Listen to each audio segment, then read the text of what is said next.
Good morning, everyone. Good morning, good afternoon, good evening. Welcome to the Emergency Management Associates Network. Thank you for joining us here. We're coming to you from the Area Command, 392 miles west of Kitty Hawk Beach, North Carolina. As we have been doing for quite some time now, we're going to start off this evening with the Pledge of Allegiance and the United States National Anthem. I'm asking everybody to rise now.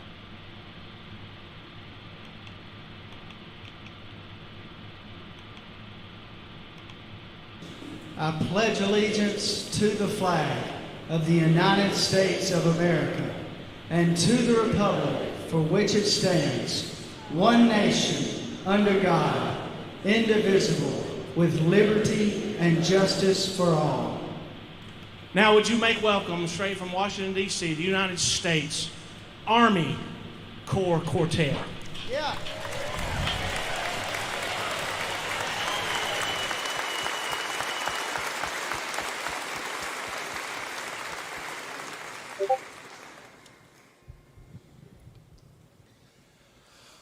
Oh, say, can you see by the dawn's early light what so proudly we hailed at the twilight's last gleaming,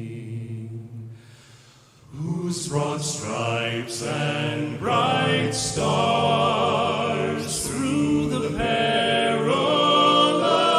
fight o'er the ramparts we watched were so gallantly streaming, and the rocket's red glare, the bombs bursting in air, gave proof through the night that our flag was still there.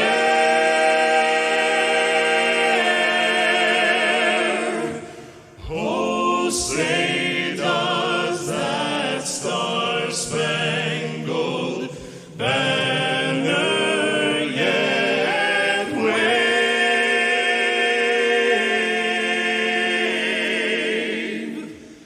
o'er the land of the free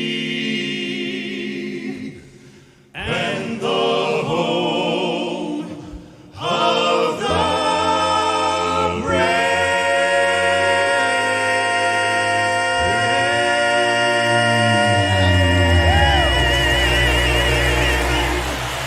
Oh yeah!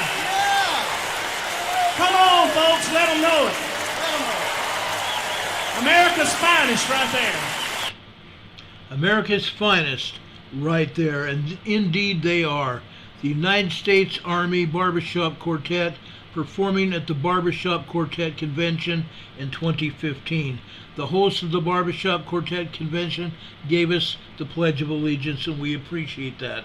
We appreciate and love all of our men and women in the armed forces, the Marine Corps, the Air Force, the Army, the Space Force, the Coast Guard. We love and appreciate them so much. The Space Force, the newly created Space Force as of 3 years ago, one of the greatest fighting machines that we have to protect our country. I want to also thank those in service to other countries, our allied armed forces, wherever they might be as well. God bless you all, and may you all come home to your families in safety after your tours of duty end. God bless you, and thank you for your service. We appreciate it. Brothers and sisters, ladies and gentlemen, we have a lot to talk about. We came on an hour and a half later tonight. We had a lot of problems trying to hook up to YouTube. We had a lot of internet problems. We now have 2,675 kilobytes power going here. We hope we can stay on the air. I don't have any storms anywhere near us.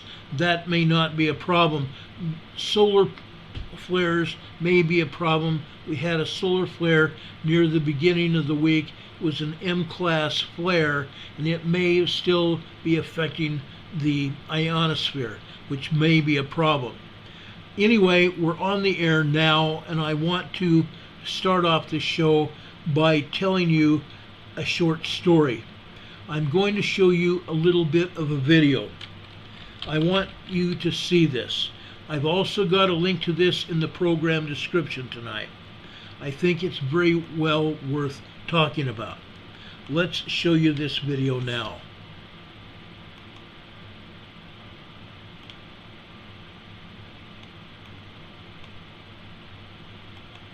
Can't go? Do this to clear out stuck poop fast. Fiber helps you poop, right? Nope. According to New York's top gut doctor, fiber just adds bulk and weight to poop. And that might... That's not what we how want. filthy and dishonest our news media are.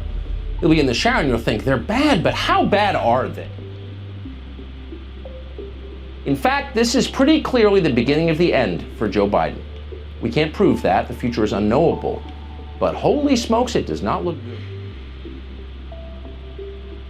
The other channels took hundreds of millions of dollars from big pharma companies, and then they shilled for their sketchy products on the air. And as they did that, they maligned anyone who was skeptical of those products. At the very least, this was a moral crime. It was disgusting, but it was universal. It happened across the American news media. They all did it.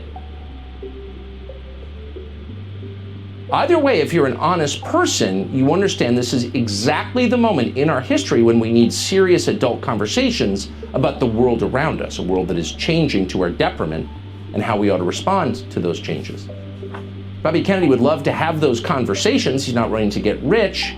He's running to make things better, but he's not allowed to have those conversations. He's been censored. Other media won't even talk to him. He criticized their advertisers. Well, as you've just heard, the Biden administration spends an awful lot of time covering up actual crimes, crimes committed by their political allies and their relatives. But for their critics, there is no such mercy. For the first time in our history, the government has begun to arrest people for saying things the White House doesn't like. That's the end of the First Amendment. Okay, you heard that. This is the end of the First Amendment. You and I saw with my other channel how they kept taking it down again and again and again because they didn't like what I was talking about. Folks, we've been talking about this for a great long period of time. They don't like us talking about it because it reflects how they are getting their words to say and their ticket to take us and censor us. It started with the FBI about 2 years ago, and it's continuing. The FBI has told Facebook to censor people. It has told YouTube, Google to censor people. Take them off the air if they do not comply. And they have done that. Facebook is facing its ultimate end. The government has been doing this for a very long time. But now Facebook is also getting sued. I believe I was told about a week and a half ago that Mr. Elon Musk is buying Facebook, and I certainly hope so, because it apparently is such that Elon Musk has been able to silence the BS and put things back the way they used to be. The link to that episode of Tucker Carlson, it's called We May Have a Week or Two. Folks, it's approaching now the first week since he was taken off the air. Well, actually, a week and a half ago he was taken off the air. It appears to be that we may be just a week away from the ultimate sacrifice of our First Amendment rights being taken away. As I mentioned last night, we went into great detail about what's happening at the border. By the 11th or 12th of May, possibly as late as the 16th. A massive amount of people, I've been told it's now probably upwards of 36,000 people, are going to storm our borders. It's not a joke. Biden originally said this past weekend that he was sending down 1,500 troops, 1,500 National Guard troops to the border, Arizona and Texas, to stop the onslaught. As we just learned a day and a half ago, those troops will have nothing with stopping the border crisis. The troops are supposed to be handling administrative duties while the Border Patrol and local police try to stop the people. Local police officers are already letting people go. They don't want to sacrifice their people to chasing getaways, and rightfully so. The getaways, more often than not, are henchmen from the mobs on the southern side of the border. The drug lords, the kingpins, the drug cartel. And they're taking people across. Now these mobs of people assembling at our southern border are coming across with the blessing of the Biden administration. No one is going to be there to stop them except the U.S. Border Patrol. I told you yesterday that 22,000 people within a 24-hour period had been stopped by Customs Border Protection. Stopped. But if you double that number, you usually come away with a good figure of the getaways. It's unreal. It's going to get worse by this weekend. I don't know what to tell you. The only thing I have to tell you is you need to protect yourselves, especially those of you that live in Arizona and Texas. Protect yourself, because these people will soon be making an onslaught, an invasion force into your own neighborhoods and towns. That's what you have to look forward to. Do what you can to protect yourself. Do not let them overrun your family or your home. Protect yourself. You have the Second Amendment. To protect yourself, make sure you strictly adhere to the laws. Do not use your nug unnecessarily. Do not use your nug and flash it around. Do not pull it unless you intend to use it. And make sure if you use it, that your life or another is in extreme danger of being lost yourself. Meaning you're going to die if you don't do something, or someone else is going to die if they don't do something. With that said, I want to talk about earthquakes, and then I'm going to talk about emergency preparedness issues. I've done a great deal thinking about this. Plus, I've had a lot of issues trying to get Caltech to release information. Caltech has still not released any information as to earthquakes in Southern California since Sunday. That was the last time they did anything. They usually release it by at least Tuesday or Wednesday, and they haven't done it. I checked today, they still haven't done it. So, in my opinion, again, and we've talked about this before, my opinion says that if they don't release it, they are as guilty as anybody else of hiding the information. It used to be we could find the information every day. It's getting tighter and tighter to be able to weed information away from these kingpins in the government. They're not releasing information. The first earthquakes I want to talk about are out here in Hawaii. We've done a lot of talking about Hawaii lately. Okay?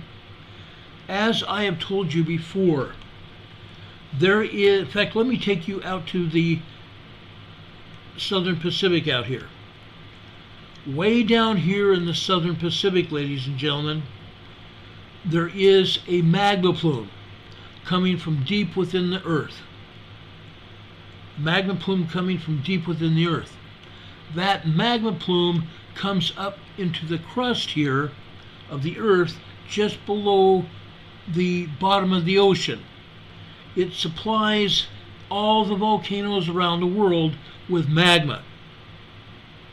With magma. The magma in this particular case over at the Big Island of Hawaii is another story. Okay? In this particular case, the magma goes over here into a place called Pahala. Pahala is the location for magma distribution over to the other volcanoes on the island. It's like a service station for the island with magma. Okay? We see earthquakes hitting here.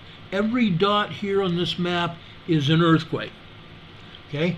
Here is a 2.6 minor earthquake. Right beside it, a 2.0. North of it, north and west of it, is a 2.8 minor earthquakes. 2.0 to 2.9 are considered to be minor earthquakes. And I will address the minor earthquakes and small earthquakes in a minute. This is another 1.8 tremor. A 1.8 tremor.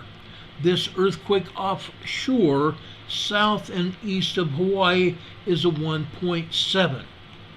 Why are we getting hit offshore? There are two reasons.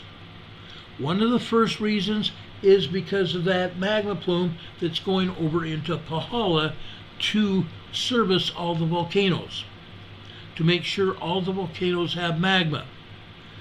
But the other reason is offshore we have underwater seamounts, underwater volcanoes. Those volcanoes are beginning to awaken. Some of these undersea mounts are also erupting. I do not believe that these undersea mounts that are south and east of Hawaii are erupting at the present time. Now, we are told that they probably will erupt in the near future. But all these earthquakes or tremors around Pahala are a result of magma coming from the deep plume in the Pacific, and Pahala has got underground magma chambers or spillways for the magma to make its way to the volcanoes. Over here to the north here is a 1.8. Just south and east is a 1.8. To the northwest is a 2.0. These are all at Pahala, Hawaii. Up here, this is northwest of Pahala. The USGS has this as a 2.5 magnitude earthquake. They have it north-northeast of Pahala. Again, this is not north-northeast. This is north-northwest. I'll show you. Let me pull this over so I can show you what they're saying. Look at this. A 2.5 magnitude earthquake, 18 kilometers north-northeast of Pahala. Where's Pahala, ladies and gentlemen? Pahala is southeast of this. And yet they're saying this is north-northeast. It's north-northwest. But why is this earthquake here? Sorry about that. That earthquake is there because we have another volcano right here.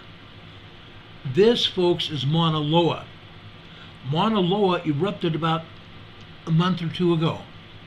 I don't remember the exact date, but it erupted a month or two ago. It was a very short eruption of maybe a week and a half. Usually Mauna Loa erupts for a long period of time. It didn't do that. Okay? It didn't do that at all. But I believe this earthquake here is also one of the earthquakes that Mauna Loa has because of the magma that's coming to this volcano. Now, of course, they're not going to show all the earthquakes here at Mauna Loa or Mauna Kea or Hualalai because they don't want anybody to believe that anything is going on.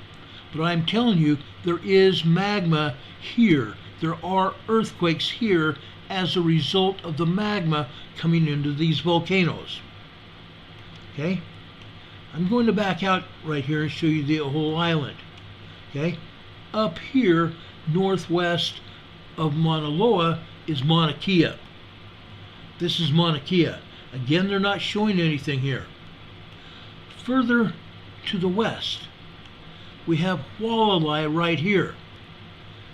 Hualalai. This is another volcano here. It's having earthquakes, but nobody's talking about it, except on the digital relays, the digital funnelways that USGS has that shows these areas are having quakes. But heaven forbid they put them on the map. Over here to the southwest, southwest of Mauna Loa, we have a 1.6 here. USGS has it at 1.6 island of Hawaii. They do not even narrate where it's at, except it's on the island of Hawaii. A 1.6 tremor. This, folks, is a 2.5 magnitude earthquake. This is a minor earthquake here. It says it's 1 mile north of Kahalua, Hawaii. Kahalua, Keohu, Hawaii. 1 mile north, or excuse me, 1/2 mile, 1 kilometer north. Really? 1 kilometer north. Okay? If that is the truth, if that's the truth, a 1/2 mile north, excuse me, a 1/2 mile south, and there's nothing here except beach. Except beach.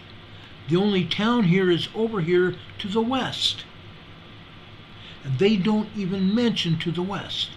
They mention it's north of Kahalua, Kaneohe. Keauhou. Kaneohe, I think. Keauhu, or Hou. So folks, you tell me. Again, USGS is never specific. Okay? They can't tell their butts if they're wiping it. And I'm sorry to say that. Okay? So now I told you about the volcanoes. I told you about those 2 earthquakes that are south and west of these others. Over here, this, folks, is Kilauea. Kilauea at Halemaumau Crater. The volcano is in a crater called Halemaumau, just so you know. Over here you see a lot of earthquakes here, don't you? This one here is brand new. This is a 1.8 tremor. This is a 1.8 tremor here. To the northeast, we have a 2.0. Over here, and this is west of Kilauea, we have a 2.3. It's interesting. Then to the southeast, we have a 1.8 tremor, and further down we have a 1.7. These are Kilauea. Kilauea. Kilauea is erupting, and it's only erupting a small amount of lava right now, and that's a good thing. Further over here to the northwest, excuse me, to the northeast. Now I'm getting to sound like the USGS. This is the northeastern part of the Big Island. This is fern forest. You notice where this is. It's in the gray area here. This is the same location where we just 3 years ago we had open red hot steaming lava flowing down the hill into the ocean, thus creating more island space, more acreage here on the Big Island. This is a 1.7 tremor today. This is a 3.7 earthquake. A 3.7 earthquake. This is considered to be a small earthquake. 3.0 to 3.9 are considered to be small earthquakes. 3.5 is considered to be the medium point. A medium point. Each and every earthquake level. The 0.5 area is a medium point that describes it being a little larger, going from 3.5 to 3.9. It's getting larger from 3.0 to 3.5. But the 3.5 or the 0.5 to 0.9 in every case, regardless of how strong the earthquake is actually, from 0.5 to 0.9 is a draw line to make it look as a larger quake, which it is. This is a 3.7 magnitude earthquake, a small earthquake, in the same area where 3 years ago we had open fissures spilling lava out and having it run out into the ocean. Now let me back out just a little bit. Okay, you don't see any more lava over here in Leilani Estates. This is an older photograph. Okay, this is what it looked like just 3 years ago, even 2 years ago. This is lava plumes, poisonous gas, SO2 and CO2 pouring from the fissures that had opened up here in Leilani Estates and opened up over in Fern Forest as well. As you can remember, or you might remember, during the volcanic eruption of Kilauea and Pu'u'o'o, all of a sudden, one day, Kilauea and Pu'u'o'o, the magma disappeared. The lava in the volcano completely disappeared. It drained out. For several days after that, scientists were bewildered about where that magma went, because the lava was there, and then it wasn't. It disappeared. It drained out. And then after a short period of time, scientists saw that where the lava had been, all there was rocks at the bottom of the pit, the bottom of the inside of the volcano. Then all of a sudden, we had eruptions of fissures out here in Fern Forest and Leilani Estates. Okay, it was called a rift zone. This rift zone erupted, and you can see the gray areas over here in Leilani Estates. Those are where fissures opened up and the lava went crazy, burying homes, burying businesses, burying farm fields over here in Leilani Estates, burying about 1,500 homes over here, burning them down and then covering them in ash and lava. Then the lava drained out into the ocean, thus making more acreage here on the Big Island. But this is what it looks like today. Grayish-brown areas covered in lava. Most of that lava has cooled down now. Most of it. Okay? Anywhere where you see these plumes still going up, the gases, that means the lava has not cooled down and is in fact open. And those lava plumes are coming out with poisonous gas. There have been people, private people out here that have wandered the lava fields. They feel heat from the magma down below the surface. Still today.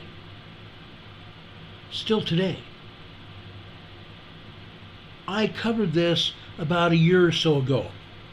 Okay? I gave you a video or showed you a video where these people were out here exploring in the lava fields once it started really cooling off. For the first 6 months to a year after Kilauea had drained out and these fissures opened up, for 6 months to a year, the public was being kept back from these lava fields. Then as the lava eventually started cooling down, they allowed more and more people out here. And folks, there are actually swimming areas here on the edge of the island over by the water. And there's parks. There used to be parking lots where people could go and park their cars at the park and wander over to the ocean and swim and play in the water. Now, I understand that at least 1 or 2 of the parks has reopened. They put parking areas there where people can go over to the ocean front. But for the longest period, they were not allowing anybody there because there was active lava flowing down into the ocean.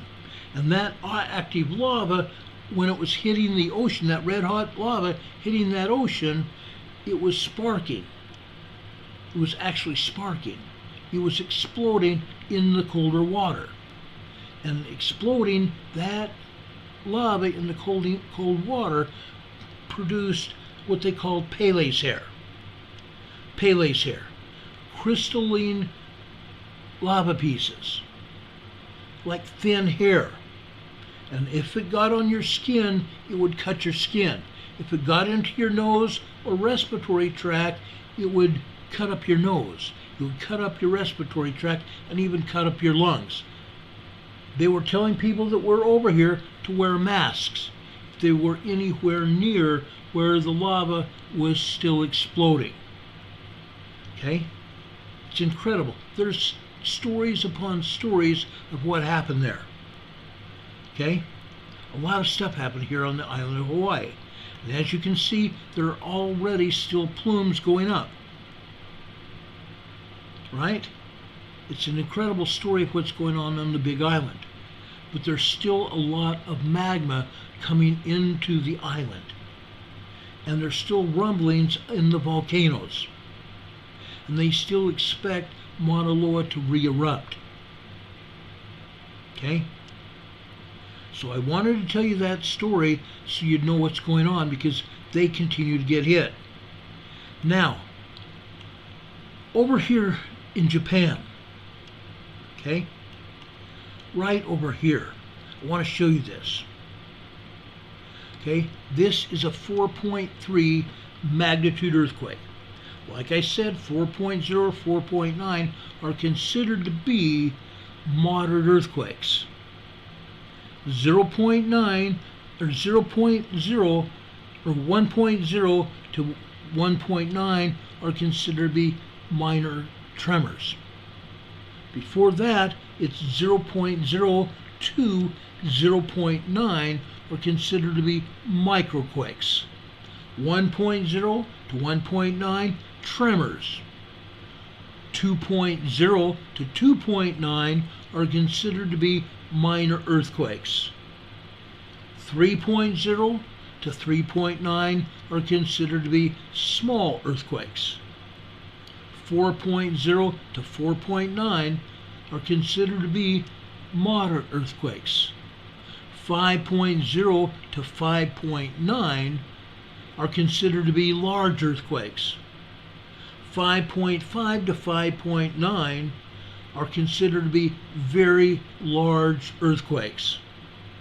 Now, while I'm talking about large earthquakes, anything 5.0 and above could be considered dangerous earthquakes.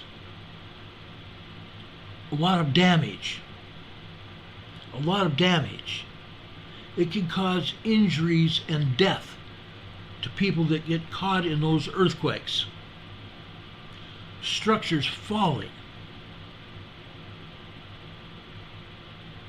Pavement opening up in fissures. It could cause liquefaction. meaning if there's a loamy, sandy type soil and the ground starts shaking, it activates the groundwater from underneath the ground there, and it comes up and makes that loamy soil like quicksand. And anything in that area, sitting on that area, is going to sink like in quicksand. Whether it be a home sinking, whether it be a person sinking down into that mire. It could be a telephone pole that sinks and falls over. It could be a street sign. It could be an automobile, a truck, or whatever's there, a light pole, sinking down and falling over. Above 5.9, we come to 6.0 to 6.9. Those are considered to be strong earthquakes. 6.5 to 6.9, very strong earthquakes. Very damaging and very lethal earthquakes. 7.0 to 10.0 are considered to be major earthquakes. Major earthquakes. We have seen what happens when we find 9.0. We've talked about those before. We consider the Cascadia megathrust earthquake that's going to happen to be a 9.0 to a 10.0 magnitude earthquake, meaning ultimate destruction. Heavy injuries and fatalities. There was a question by somebody over on our comments section under last night's program. They were wondering about how earthquakes are classified. I just explained it to you. And if you want, I can find, and I have it someplace in my files, I've got a picture that can spell it out. I've got a graphic that can spell it out for you. But I just explained it. I explained the seismic levels to you. Now, we spoke about moderate earthquakes, like this is here, over here, just south of Hokkaido. This is south of Hokkaido, and it's closer to Honshu. It's actually as close to Honshu. Okay, this is a 4.3. Now, back in 2014, Los Angeles had a 4.5. At least that's what they were told it was. One of my friends was working for KTLA in Los Angeles, an independent network in Los Angeles. And he was anchoring the program with another female anchor. And he was in his studios that night. I think it was like 7 o'clock at night. And they had what he termed a 4.5 earthquake. And the studio started shaking. You saw their anchor desk shaking. And immediately the cameras went up like this, pointing at the ceiling, pointing at the studio lights hanging from the ceiling. And you could see the lights swaying rather violently. And it was probably a good idea for my friend Carlos and his co-anchor to dive under their desk. That is what you're supposed to do during an earthquake. It says cover, duck, cover, put something above you, and hold on. Duck, cover, and hold on. Prior to about 20 years ago, they used to tell people to stand in their doorways because they thought that the wood, the great big huge pieces of wood that go across the top of a doorway, were sturdy enough to protect people. And now they're not doing that because they found that that is not the case. Those large pieces of lumber over a doorway don't have adequate protection to protect anybody standing there. Now, with that said, back in the 90s, and even I'll take it back into the 80s,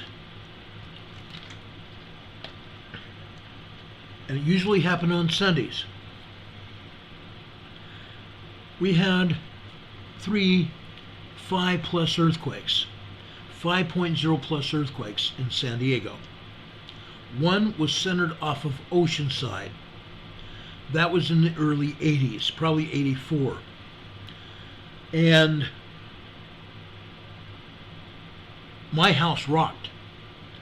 At the time, I lived in an adobe house. Great big, huge, 8 to 10 inch thick adobe bricks built my house. Every wing of my house was adobe brick.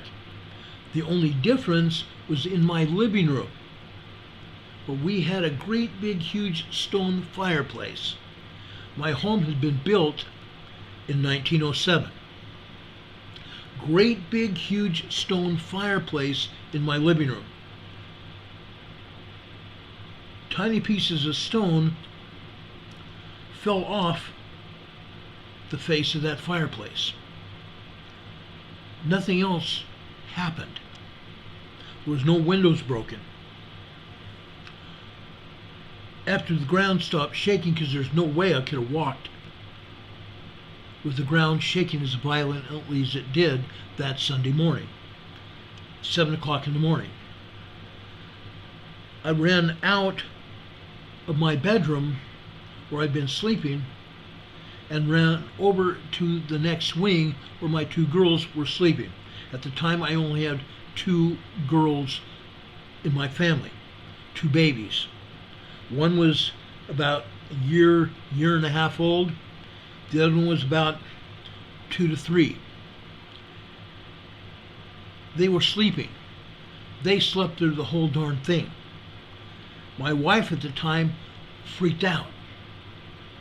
She grabbed me while the earth was shaking and literally sucked the oxygen out of my body with a death grip. And once I broke free of that death grip, once the earth stopped shaking, I ran into the other rooms to check on my kids, and they were just fine. The house was just fine.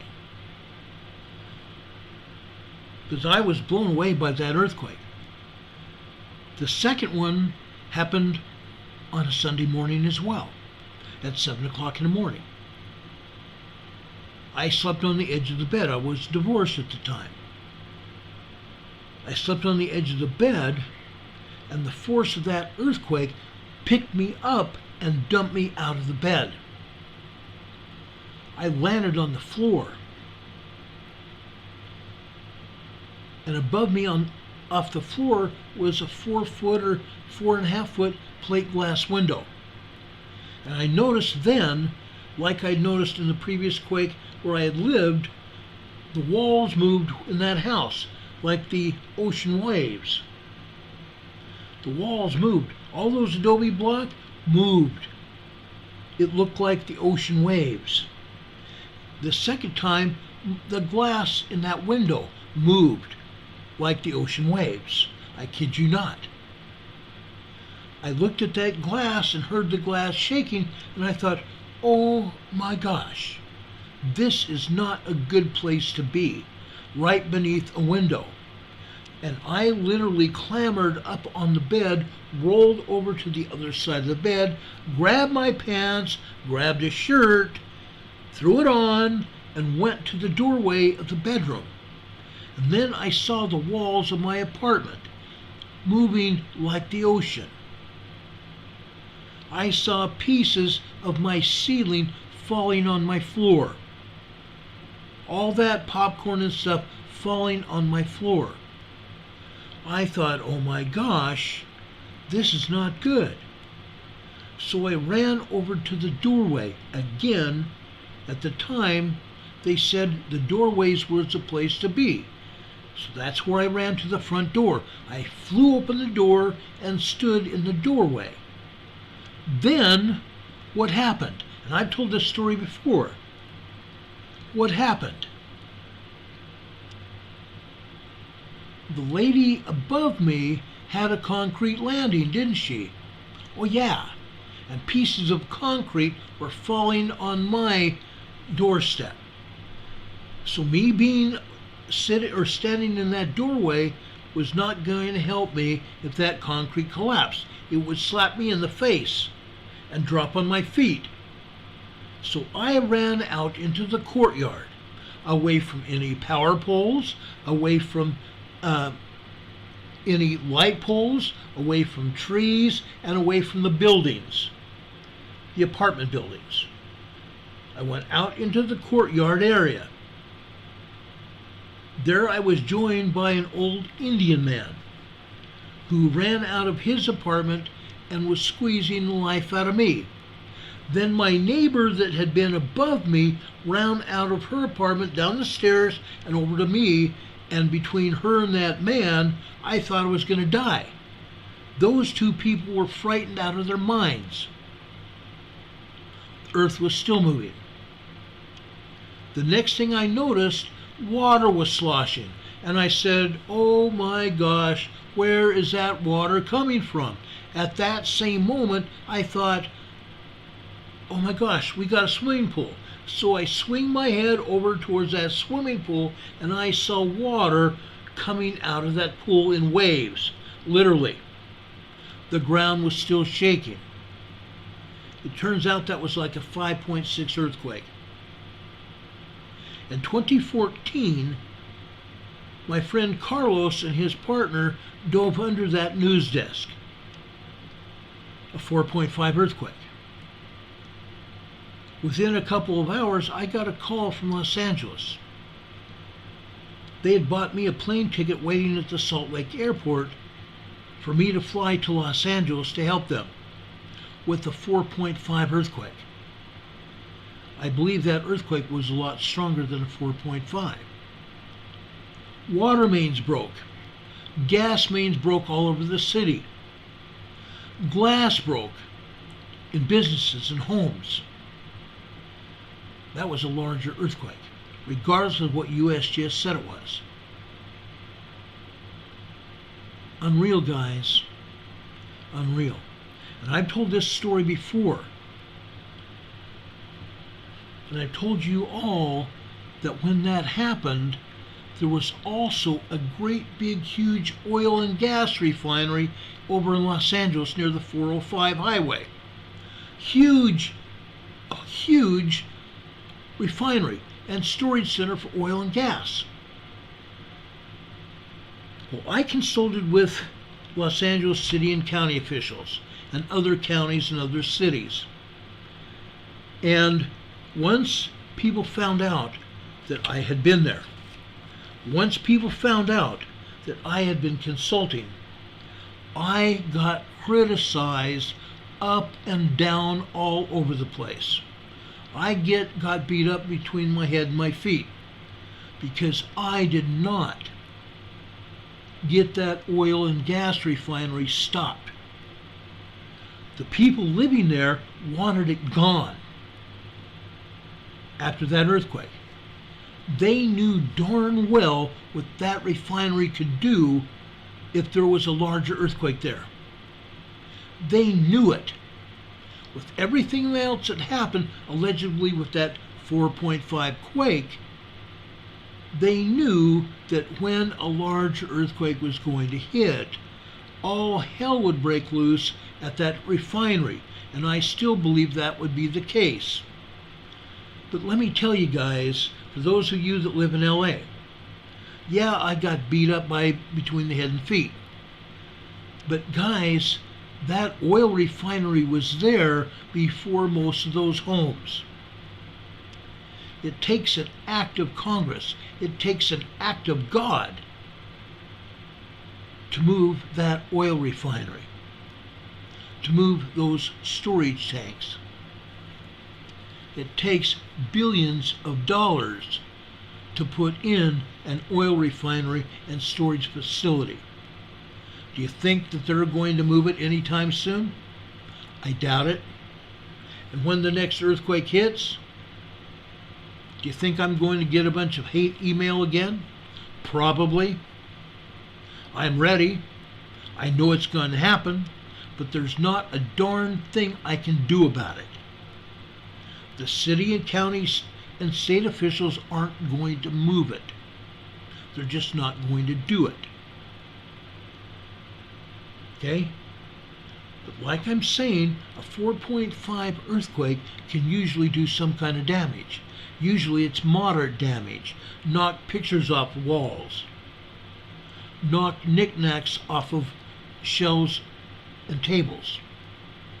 Might even knock over a lamp or something like that. But a large earthquake, it'll bring down your bookcases unless you've got those bolted to the walls on a stud. It can knock your dishes out of your cupboards. Yeah, and the food that you have on shelves, it'll knock those off of shelves as well. Anything that's hanging off of walls, it's gone. It's going to be off the walls onto the floors. That's why we're telling everybody, if you have large furniture, large televisions, flat screen TVs, to bolt them to the wall. And a lot of people have those stanchions that come off the wall to hold their TVs. If those stanchions are bolted to the studs in the wall, they're likely to stay there. If your bookcases and your dressers are bolted to the studs in the walls, they're not going to move and hurt you. If they're not, they could fall on you and kill you, or hurt you very badly. That's why we're telling people to make sure their homes are secure. This 4.3 earthquake here between Hokkaido and Honshu, Japan, it happened out in the ocean. And for the most part, the ocean waters absorbed this earthquake stress here, this energy. Anybody on land might have felt some rumbling because the water absorbed the energy from this earthquake. It's only a 4.3. Now let's look around at other parts of the world and see what happened today. Okay? Over here in China, this earthquake got a lot of attention. This is a 5.0 large quake. This is over in Yuyong, China. 5.0 earthquake. This earthquake over here in northeastern India just happened. This is another 4.3 earthquake near Dohar, Bangladesh. I thought, for instance, it might be in India. It's in Bangladesh. Okay? Just happened. Over here, this is near Hualien City, Taiwan. Okay? 65 kilometers south-southwest of Hualien City, Taiwan, the capital of Taiwan. Okay? Look where it's at. Okay? This is on land, guys. This is a moderate 4.6. A moderate 4.6. This is right on the foothills here. There's roadways here. There are roadways here, and it looks like this is a waterway, which is probably an earthquake fault. And yes, people live over here. There are fields over here with crops planted, it looks like. Okay? There's people living over here to the west. Okay? But this is southwest of Hualien City, which is the capital of Taiwan. So this, folks, up here is Hualien City up here. Let me back it out here. Hualien City is right up here. A big deal. A huge city. A huge city. There are small towns all over this area. Small towns and cities all over this area. Look at, well, I say, no, this I believe is Hualien City. I don't know what that other one was. This is further south. This is Hualien City here. This is the capital of Taiwan. Okay? But this 4.6 is a big deal here. On land, it can do some minor damage. Okay? It's a big deal. And Taiwan's under a lot of pressure, political pressure, with China right now. The United States and our allies have the Taiwan area surrounded with our ships, but so does China. And China keeps running their jet fighters all around and over Taiwan, putting on a show for all the Taiwanese, threatening their lives. Over here in the Philippines, this is Luzon Island. Lately we've been having a lot of earthquakes over here on the southwestern part of Luzon Island. Over here we're on the northeastern part of Luzon Island. This, folks, here is another 4.8 earthquake. That's a 4.8. Right next to it is a 4.9, 5.0. Large earthquake offshore. Right here is an even larger earthquake. This is a 5.4. It's 36 kilometers north of Dicabazongan, Philippines, Luzon, Philippines. This is strong enough to be felt over on shore. Okay? Anybody living in this area probably felt something.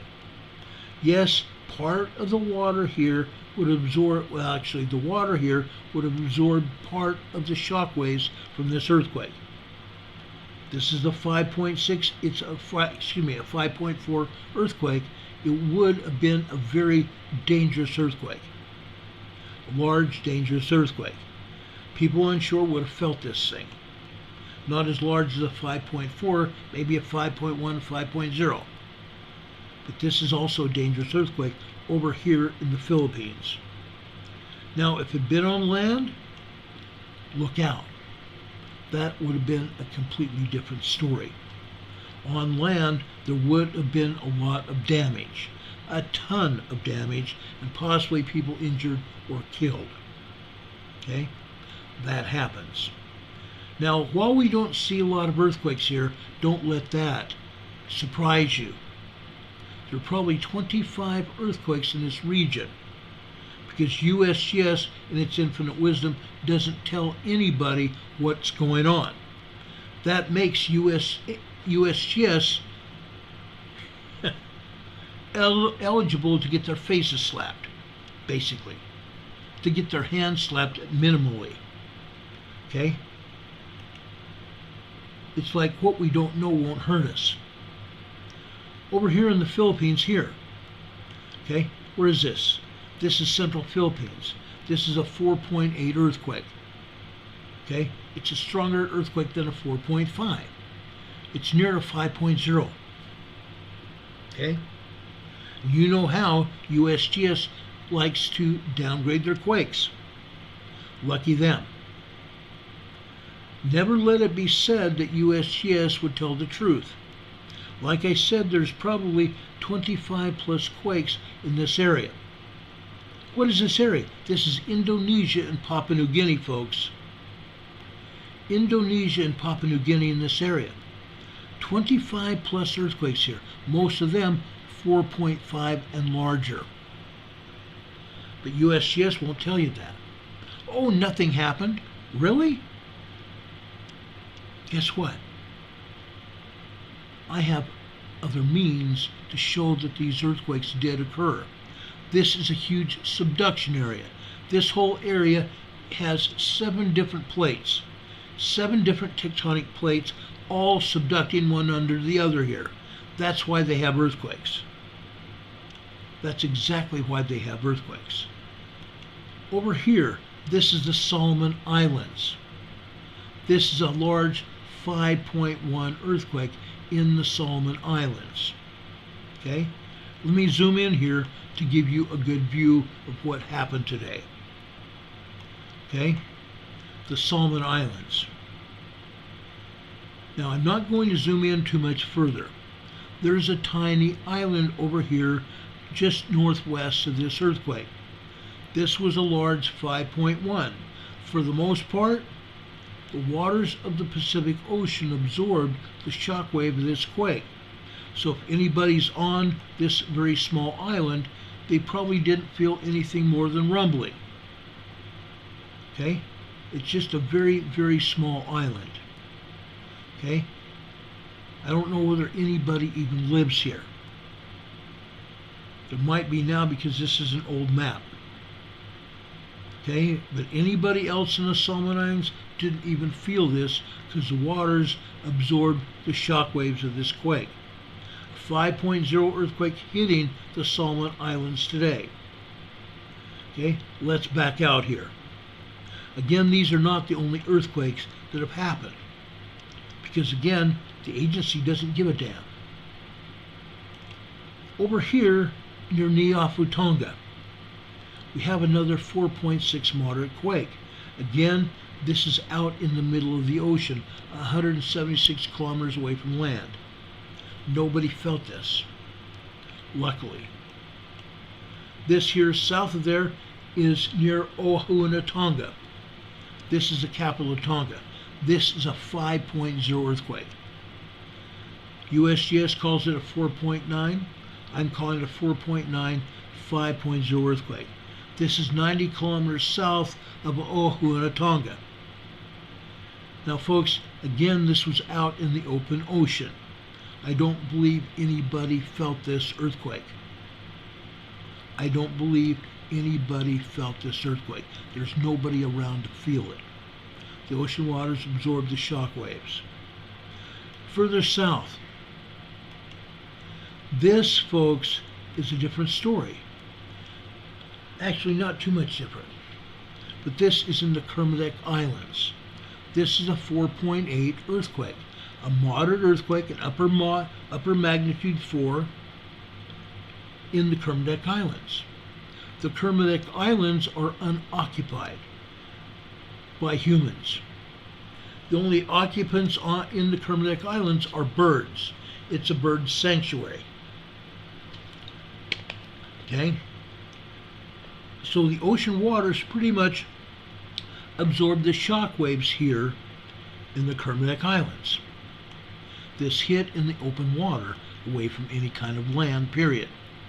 Now, even if men could get to the Kermadec Islands, which they do occasionally to check on the birds, the only time they can approach the islands are during high tide.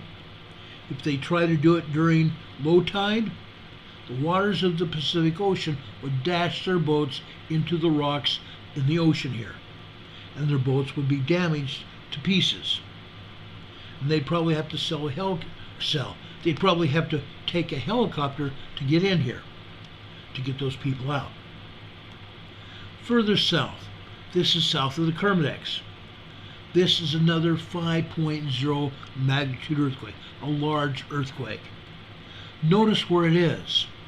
You see that red line running all the way from Samoa and Tonga here? That red line running all the way from Samoa and Tonga here? It runs all the way down south. You can see it. And you can see out to the west of there, where this earthquake is. Folks, there are 3 ridges here. Where that red line is, where this earthquake is, and another one out to the west of there. That one out to the west, if we follow it up here, it goes up here into the Loyalty Islands. The Loyalty Islands, and up into the southern Fiji Islands. Okay? This other earthquake here also goes into the southern Fiji Islands. It comes down here into New Zealand. Okay? It comes in here to New Zealand, and let me enlarge this thing up. It comes down here and skirts this area just to the west of, just to the east side of the Bay of Plenty here. On the west side of that landmass. It skirts down here all the way down here and it goes right through this volcano. Topovolcano. T-A-U-P-O. Topovolcano. Okay? Goes right underneath and through Topovolcano. This is a super volcano here in New Zealand. Okay? That earthquake fault goes right down here to this other volcano right here. This other volcano is also shaking. It's south of Topo, but it's also shaking. That means magma has permeated into the magma chambers of this volcano, and it's also getting ready to move. It's moving slightly. Tremors all around it. There's another volcano over here to the west. I have not heard about any tremors at this volcano. There probably are. That earthquake fault that runs from this volcano also cuts through here, through the Cook Strait here. The waters dividing the South and the North Island here are called the Cook Strait, and there's usually 2 or 3 earthquakes at least in the Cook Strait itself. This same earthquake fault this same earthquake fault goes to the west of Christchurch. We have Christchurch right here, where I'm showing you here. That earthquake fault cuts to the west of Christchurch, and then it cuts all the way down here to the south. It runs all the way down here to the southwest side of the South Island. This is called South Park, the national park here in New Zealand. South Park, New Zealand. And then it goes out into the Pacific down here, and you can see it here, going all the way down here into another place, and it slips my mind, Macquarie Island. Goes down here in Macquarie Island here. Okay? Goes all the way down here to Macquarie Island. And then it goes over into Antarctica. Okay? So that's a huge earthquake fault. Now, you see what happened here in New Zealand? USGS would have us believe that there's not a thing that happened here in New Zealand. It couldn't be any more from the truth. Any further from the truth, excuse me. Couldn't be any further from the truth. Let me show you something. Let me bring up my earthquake map here on my other device. I will show you what happened over here in New Zealand today. Look at this, folks. Look at all these earthquakes in New Zealand. There's even one far down there in South Park, isn't there? There's 2 of them down there. There's 2 earthquakes down in South Park. Look at all the earthquakes here. There's one over on the north side of the South Island, but most of these earthquakes are on or around the North Island here. Look at that. Let me enlarge it further. There's the North Island. Look at all the other earthquakes ringing the volcano. They're all around the volcano. All around the volcano. And folks, let's zoom in even further. Okay? Let me get my pointer here. I want to show you this. Okay? There's an earthquake up here in the Bay of Plenty, isn't there? There's a volcano right there. There's another one up over here. Okay? One right here. But, folks, I want to show you something.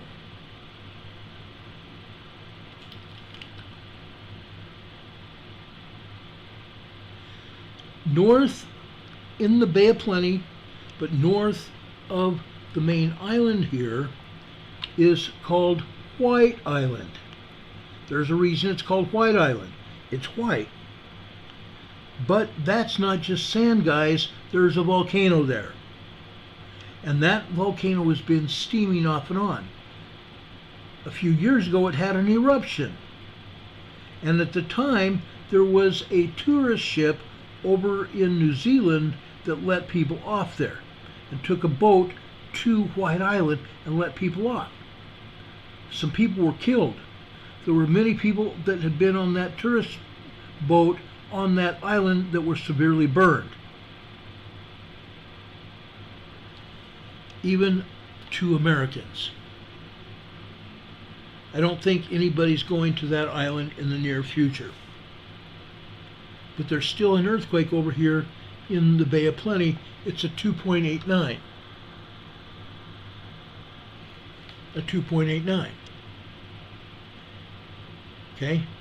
I showed you what happened today over here between Tonga and all the way down into New Zealand today. Okay? But that's not all. Let me back this out here and let's go east. Okay? The USGS would have us to believe that there's no earthquakes here in South America. I say, really? Look at that, folks. There are plenty of earthquakes here in South America. That's usually where they're at. Along the west coast of Chile and going up into Peru. Okay? Let's go up here. Okay? We've got 2, 4, 6, 8. I'm sorry here. There's 2, 4, 6, 8, 10, 12, 14, 16, 18, 19 earthquakes right here. 19 earthquakes right there. Just briefly. That one's a 3.1.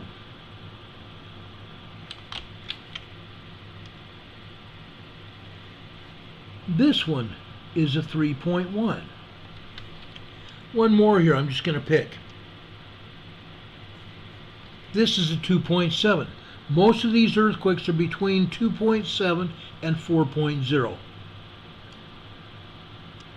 19 earthquakes there. Let's go north. We have 5 more earthquakes up here. That's a total of 24 earthquakes in South America. Ron, 100%. USGS, 0. Okay, up here in Colombia, 3.5.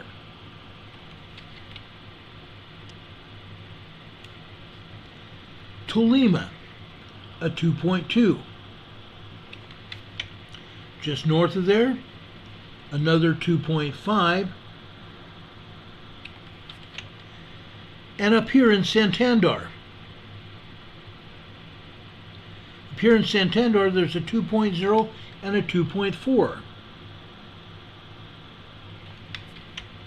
So we have 25 earthquakes here in Colombia. And this one to the north is a 2.1. 25 earthquakes in Colombia, or in South America. Look at all these earthquakes here in Central America.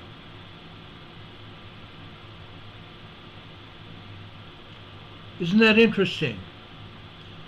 Again, USGS, 0. Not a frickin' darn thing. Southern Mexico, not a darn thing. Earthquakes in southern Mexico, all over. All over.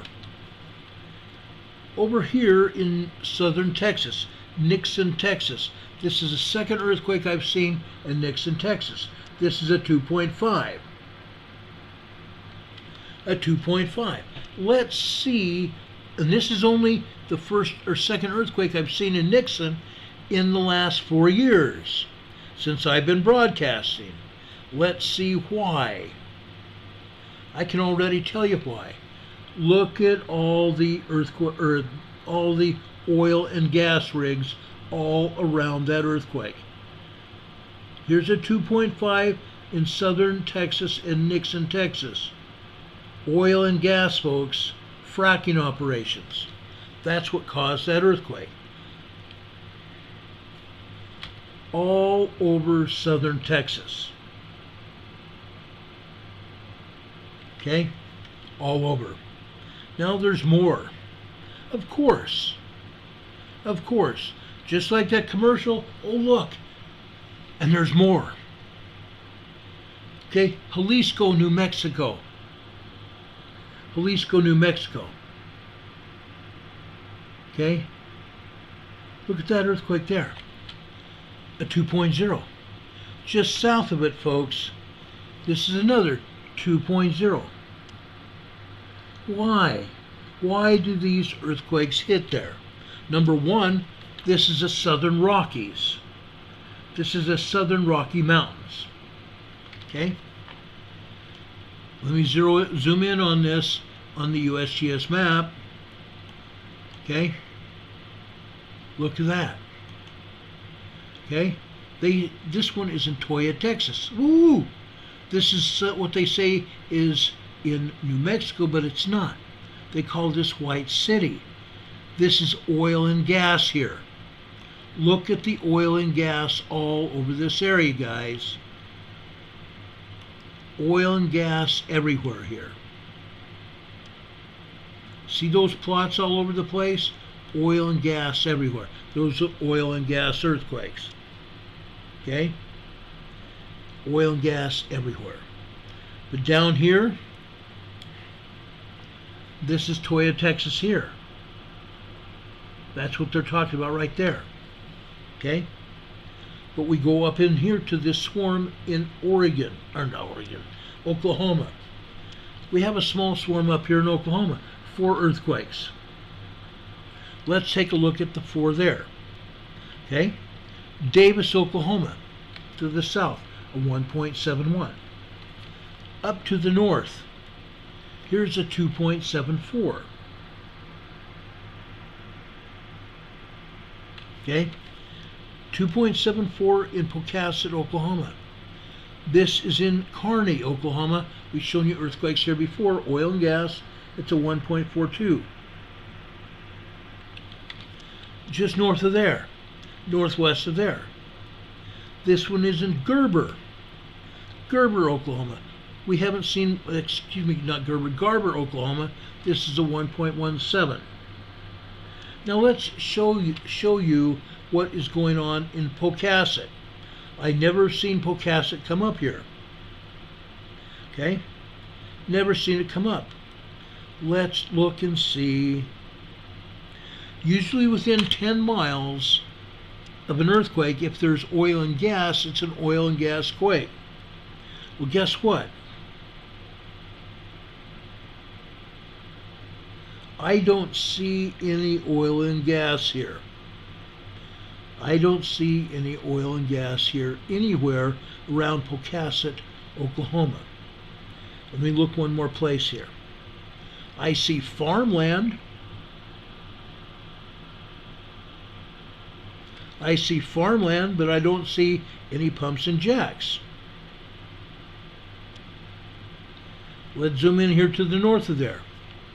Here's another farmhouse. This, folks, I have a feeling, is closer to having an earthquake fault. Okay? I believe this is an earthquake fault near Pocasset earthquake. Okay, I think that's a fault area. Okay, so that's why that earthquake happened.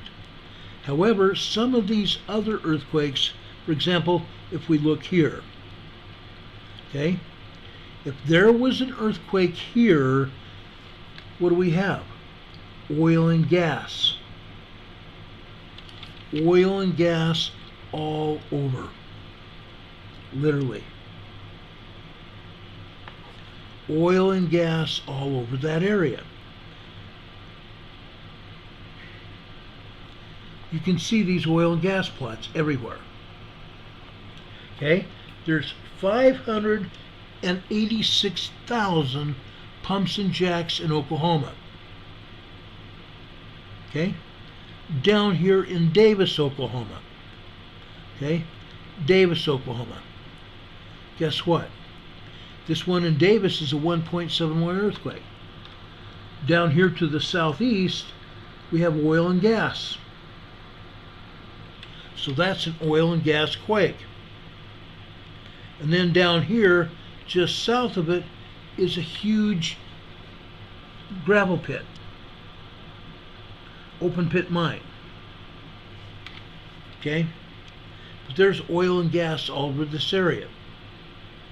Let's take a look really quick and see about these other places. How about Kearney, Oklahoma? Okay? We've talked about Kearney before.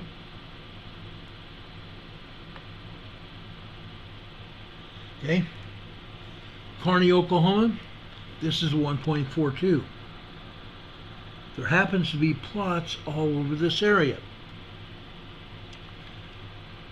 There's gasoline and oil being pumped all over this area. Okay? So that's an oil and gas quake. Woohoo! So we have identified oil and gas in Texas. We've identified it in over in southwestern Texas. We've identified it over in Oklahoma. Okay? So that's what's going on. Now, I want to take a quick trip. A very quick trip. Okay? Back over to Southern California. Back over to Southern Cal. Okay? We spent a great deal of time talking about Southern California this past weekend. Okay? Let's go down here. This is Mexico. This is Mexico. Down here, this is a 2.1 magnitude earthquake. Why do we have this earthquake here? Well, let's go further north here. Right here. What do you think this is?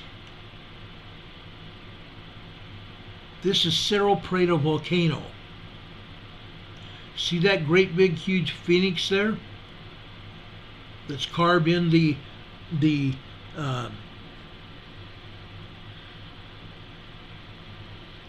floor of that volcano? The lava plug of the volcano?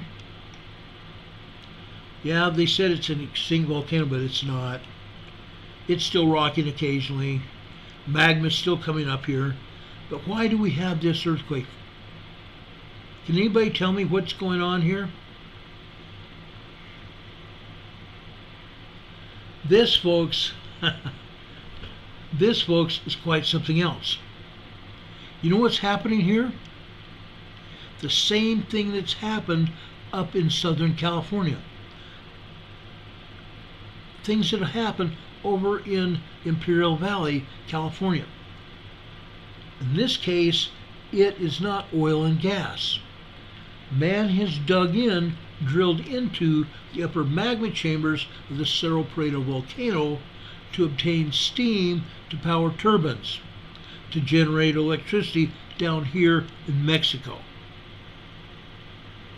Okay? There's pumps and jacks all over this area. Literally all over this area. Not pumps and jacks to pull oil, but steam to generate electricity here. There's turbines all over this area. Turbines all over this area. See the piping? Pulling steam down here to power turbines. Right there.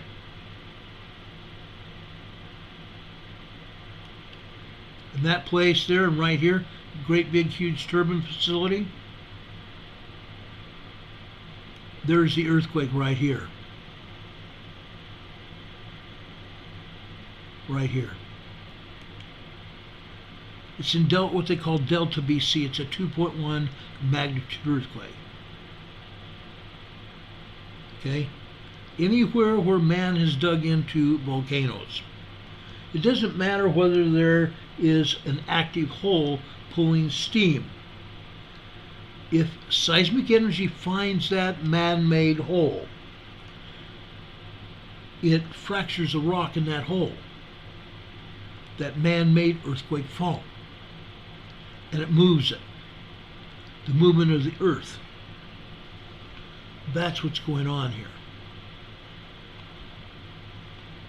That's exactly what's happening here, down here in northern Mexico. Let's back out here. Let's go back up to the border area. Okay?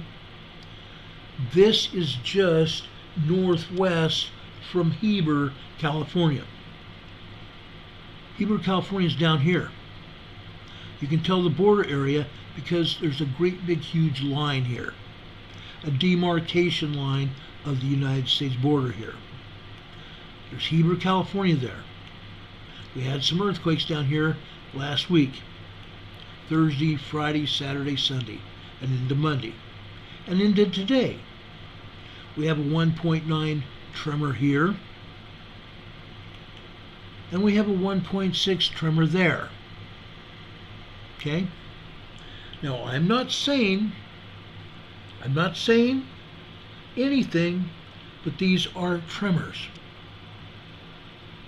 Possibly caused by man drilling into the upper magma chambers of not the Cerro Prado volcano, but the Salt Butte volcano.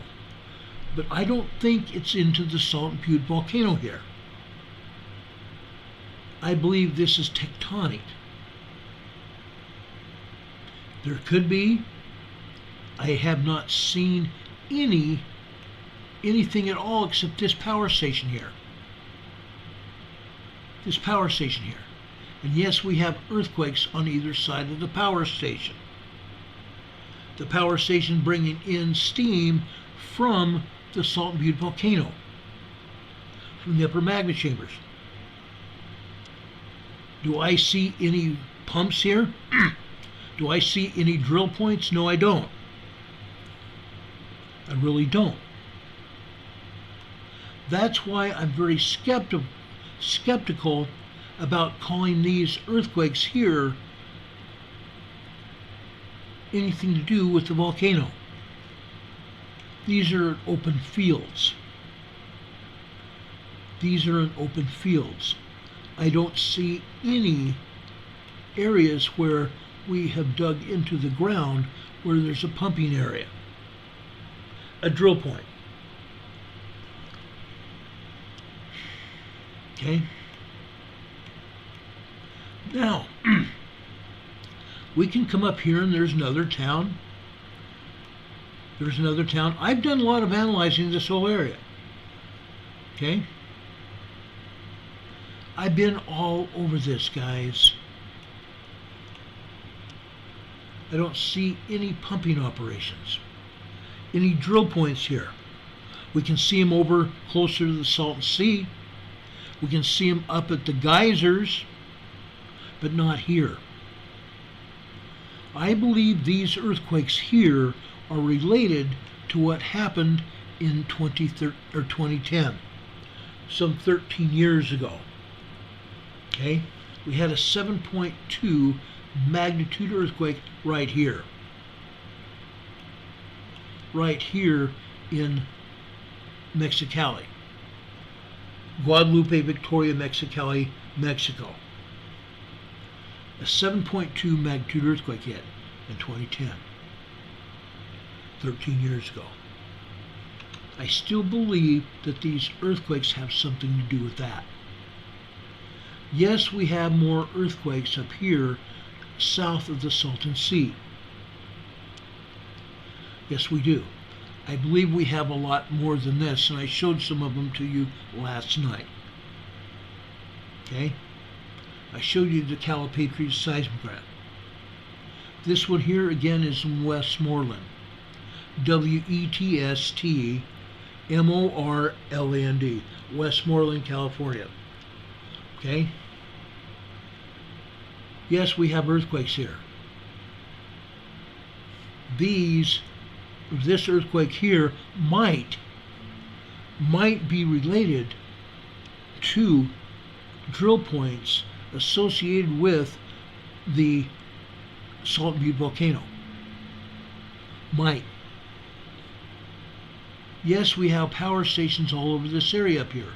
In Westmoreland, Calipatria, Nyland, California. All over this area. But there's also earthquakes here. And as soon as Caltech releases those seismograms, I will show you what I'm talking about. I can back it up. USGS can't. They refuse. If they did show the earthquakes here, it would be a different story. But they're hiding the information again. They will never come forth with true information. Ever. Right here. This is northeast San Diego County. This is the Anza-Borrego Desert. The Anza-Borrego Desert State Park. This is a 0.7 here. This is a 1.0 here. Over here to the northwest, this is Palomar Observatory. Guys, this is, as well as this red one here, this is on the Elsinore fault line. The Elsinore fault line. Well, this earthquake over here that's also in Borrego, this is on the San Jacinto Fault, as well as these other earthquakes to the north, like this one here in Idlewild. This one here also in Idlewild, 0.6s. This one here is in the Anza-Borrego Desert area, the Anza Gap area. This whole area around Idlewild and south, including the Anza-Borrego Desert State Park, are what they call the Anza Gap area. The Anza Gap area. This one up here is in Beaumont, California, a 0.9, 1.0 tremor. This is right next to the San Andreas Fault. The good old San Andreas Fault. We go almost straight southwest over to Lake Elsinore. Remember me saying Elsinore Fault? This is Lake Elsinore. This is a 0.8 at Lake Elsinore on the Elsinore Fault. This one here to the north of there, also on the Elsinore Fault, this is 1.4. However, this is something different they're saying. USGS is calling this a quarry blast. They're calling these two episodes here quarry blasts. Folks, they're a little bit further from the quarries, aren't there? The quarries are off here to the west, aren't they? These are not quarry blasts. This one here that I've highlighted in blue, it's a 1.4 tremor. This one over here to the northwest, this is Home Gardens. They're also calling this a quarry blast. It couldn't be further from the truth. This is also a tremor. This is a 1/4 of a mile deep. That's a 1/4 of a mile deep. This other one to the south, this is also a 1/4 of a mile deep. Nowhere near the quarries. Isn't that interesting? Okay? They can't tell the truth, can they? Not on your life or mine. Now further northwest, okay? This is over near San Pedro. This is over at Carlson, California.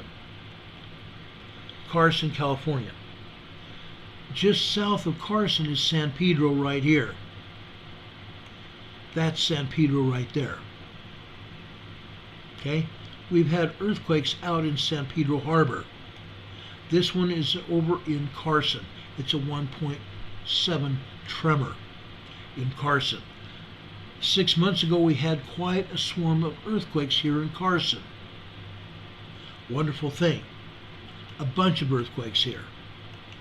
Just north of here, this is Culver City. This is in the greater Los Angeles area, both of these. This is a 1.3 tremor here. This is 9 kilometers deep. Culver City, 9 kilometers deep. This one in Carlson is 8.3. Okay? I believe, if I'm not mistaken, that's a Newport Inglewood fault. Okay? This area is moving. It's always moving. It's always moving.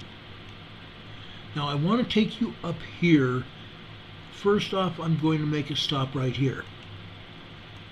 This is Bonefish, California. This is volcanic. This is a huge volcanic field all over this area. This is a 1.3 tremor, 3.2 kilometers deep, just over a mile and a half deep.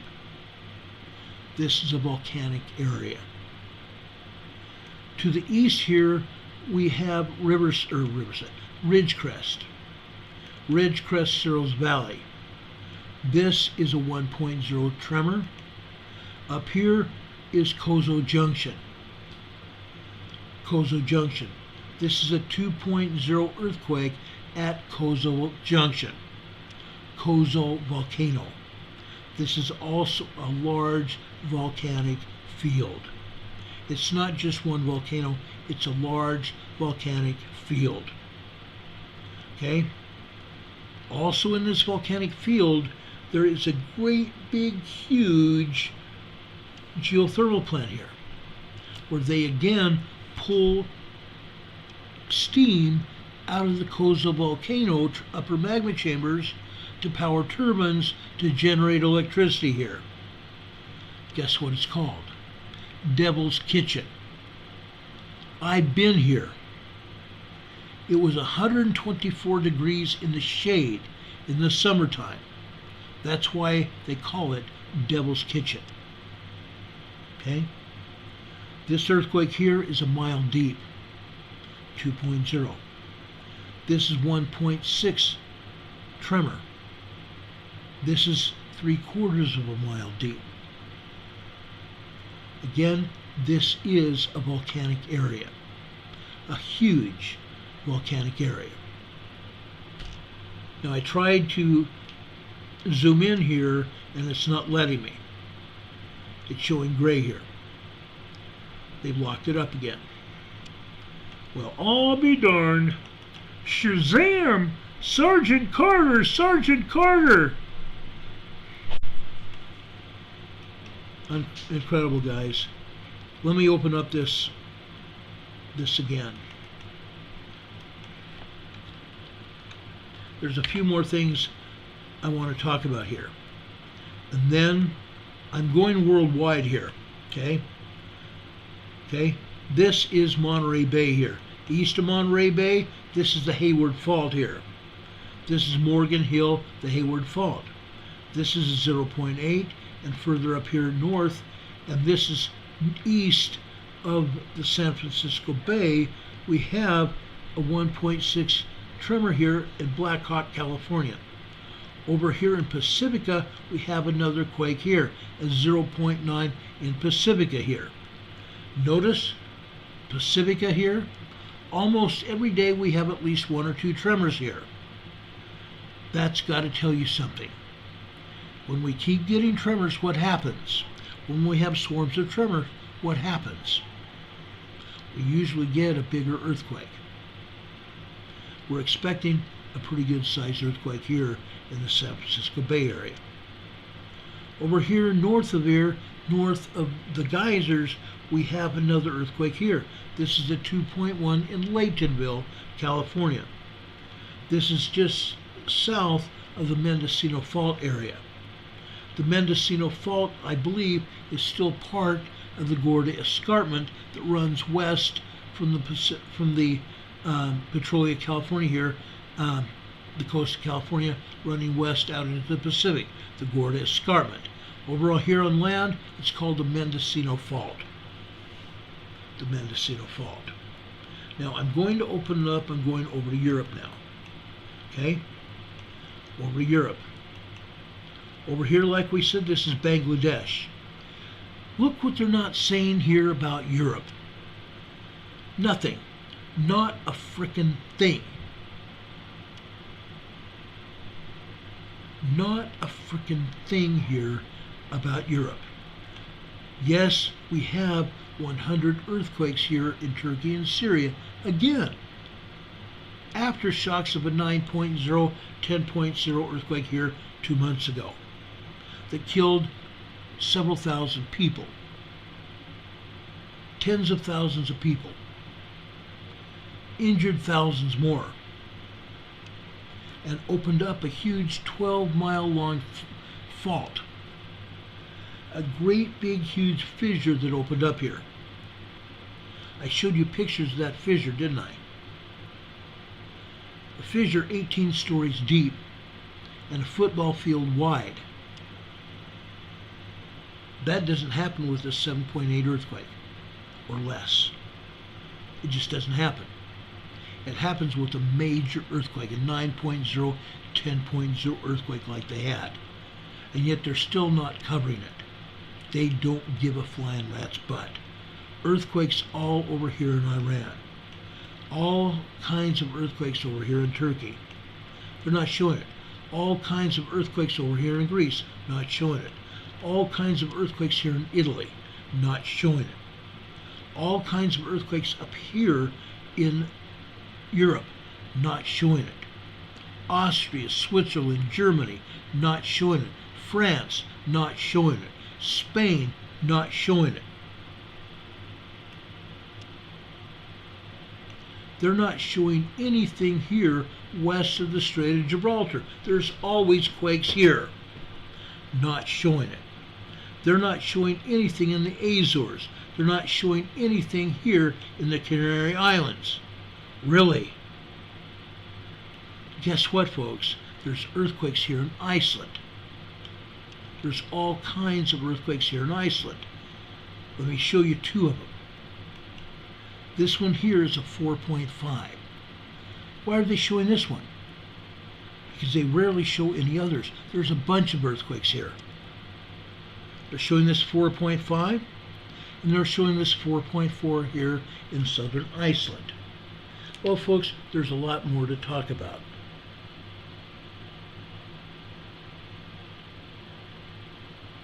There's a heck of a lot more to talk about. Look here, guys, there's about 40 earthquakes here in Iceland. 20 earthquakes down there near where these earthquakes are. There's another 10 more over at the volcano that is continuing to erupt. 10 plus earthquakes there. You see more earthquakes over here on these volcanoes that are covered in ice. Okay? They're showing earthquakes over here near these volcanoes that are covered by ice sheets. And even more earthquakes over here off the northern coast.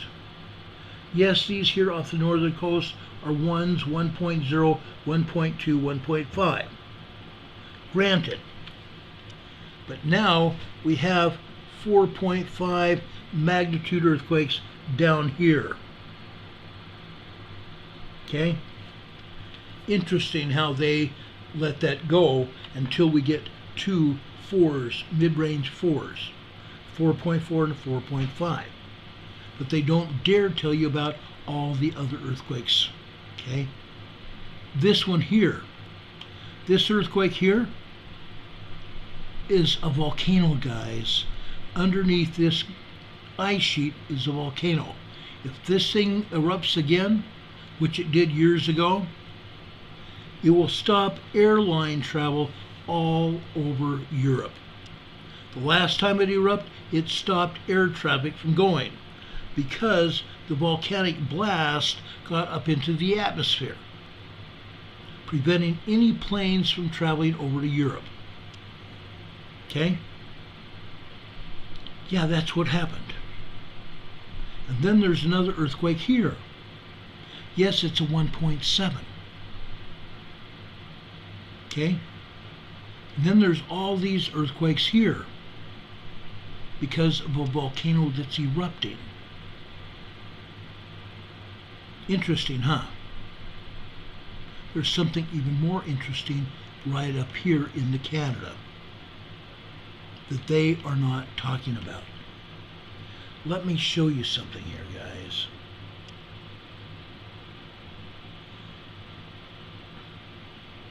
USGS not talking about this.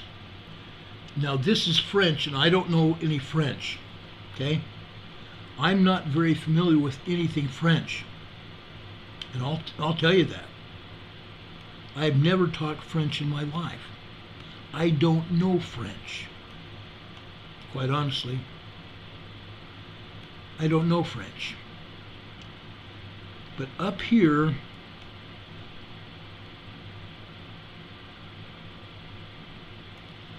in Quebec, we have another earthquake. This is in La Pocatière. La Pocatière, this is a 0.78 tremor. A 0.78 tremor up here. In Canada. USGS doesn't say anything, do they? Not a word. Not a word.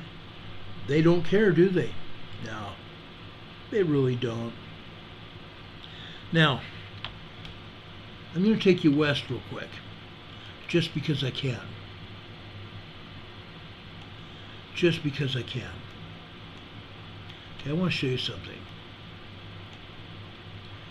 Okay, going over here into Washington. I love Washington, I really do. A lot of wonderful people live there. A lot of followers of this program live here. Folks, this right here, okay, that right there is an earthquake, naturally. Of course it is. Okay, of course it is. This is, oh darn it, why did it do that?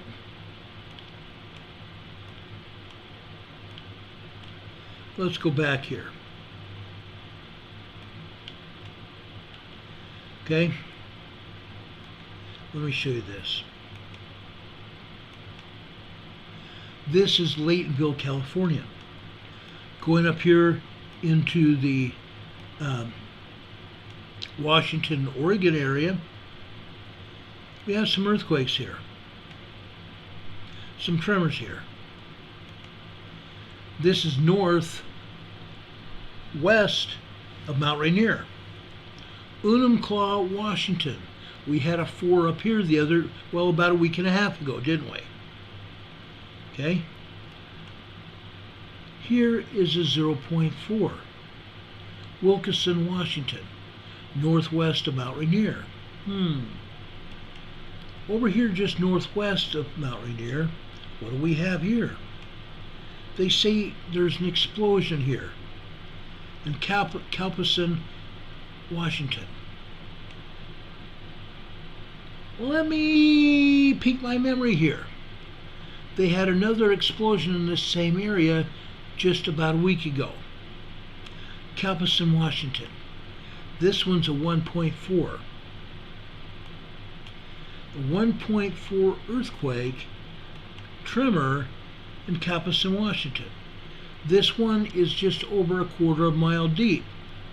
It's in a forested area, guys. This is a forested area. Now, I'm going to ask a significant question here. Could this be combustus carnivorous? Okay. Could this be an exploding tree? It could be. I doubt it. I think this is not an explosion at all. It's a tremor up here. It's a tremor up here, guys. This is earthquake country. Earthquake and volcano country. Now, I'm going to back off here a little bit. I'm going to come up over here in Canada. You don't see anything here, do you?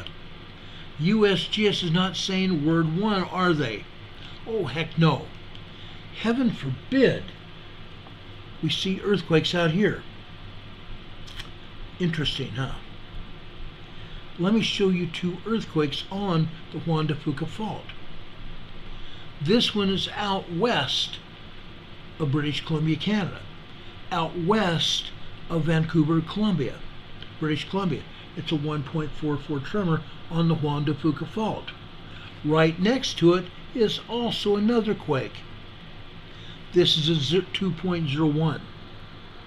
A 2.01 here on the Juan de Fuca Fault.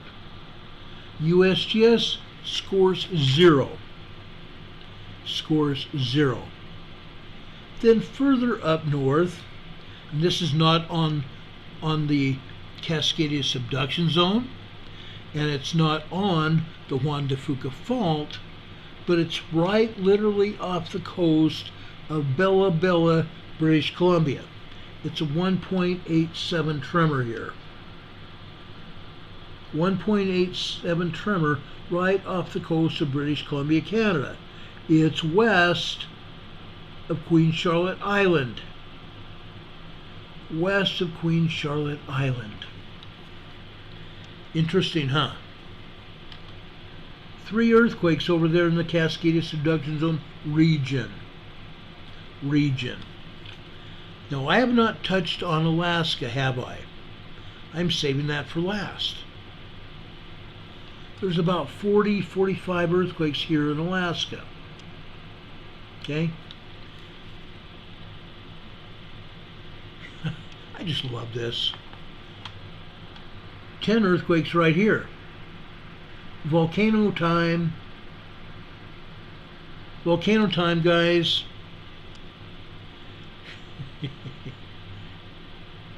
Then, guys, up here. And I'm just giving this as an example. This is a 1.2 near Tyonek, Alaska. This is referring to Mount Redoubt. Mount Redoubt is just off here to the east. I'm sorry, not to the east, to the west. Now I'm getting to be as bad as USGS. This is a 0.9. Mount Redout's sitting there. Up here, just north and east of there, in Screetna, Alaska, we have a 1.8. Wonderful thing, huh?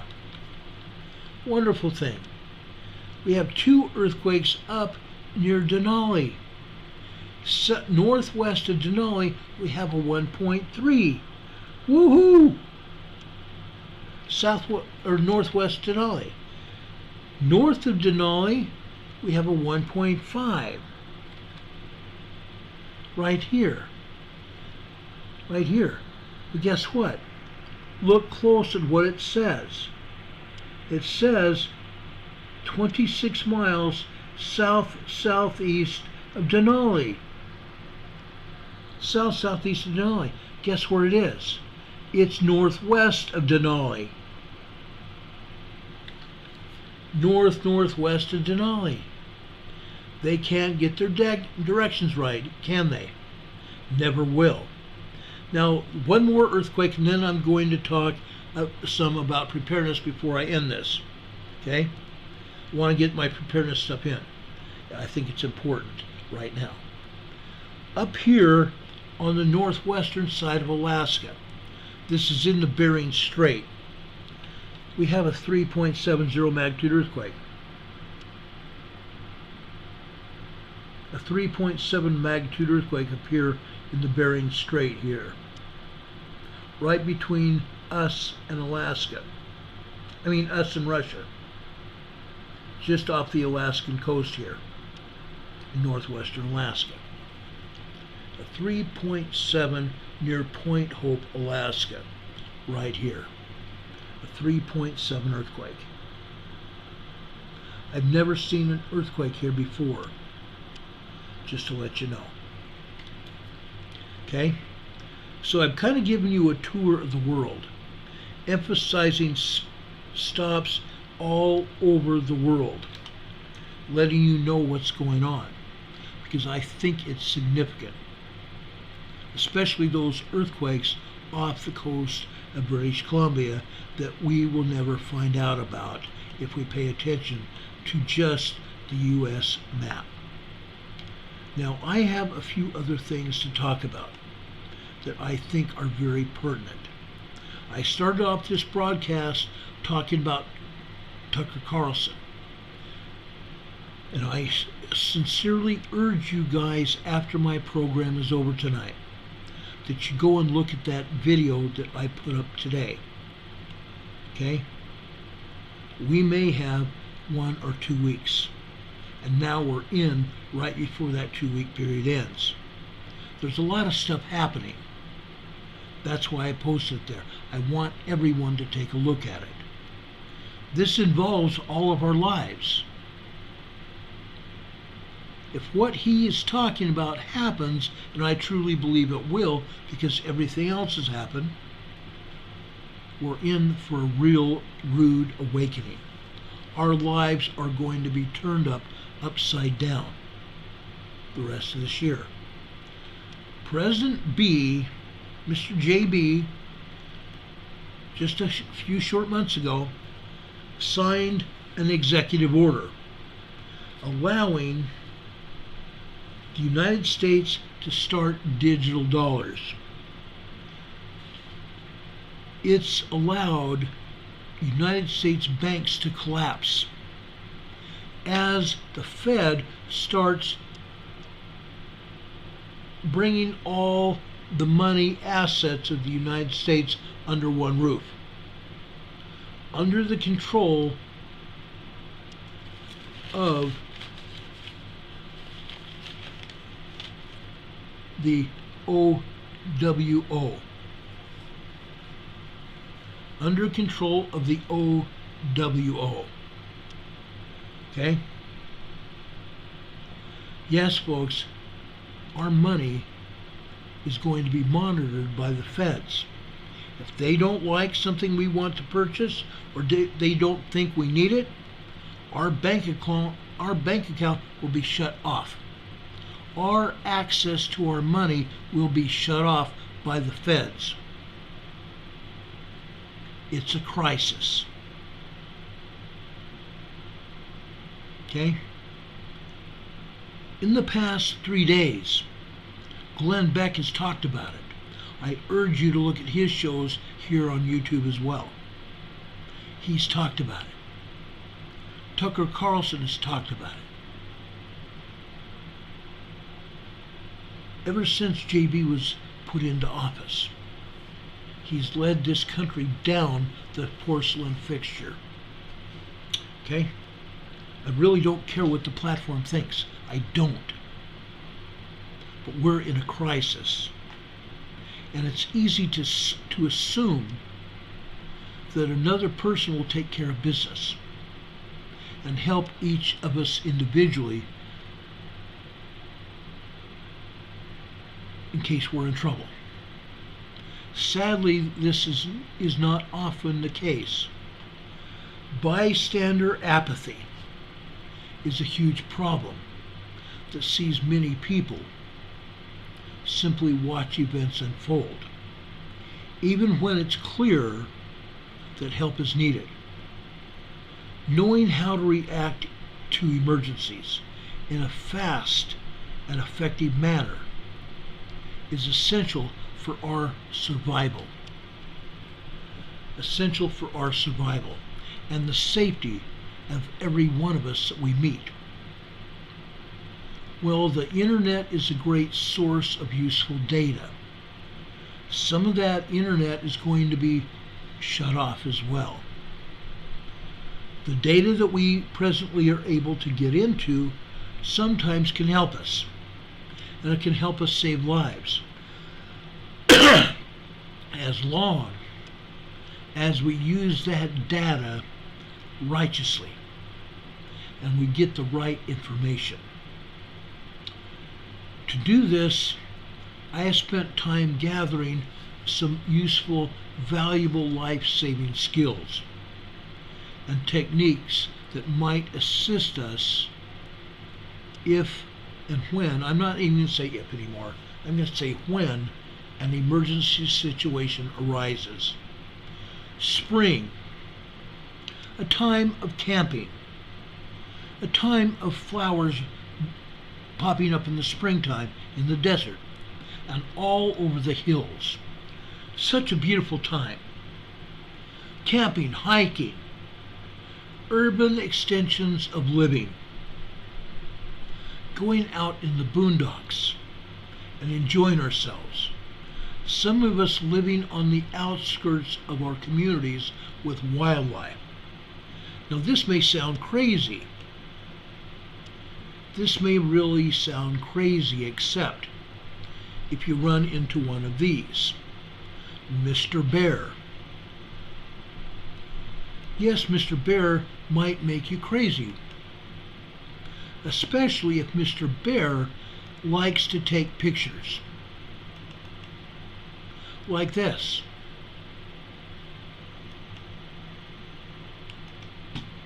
Or like this.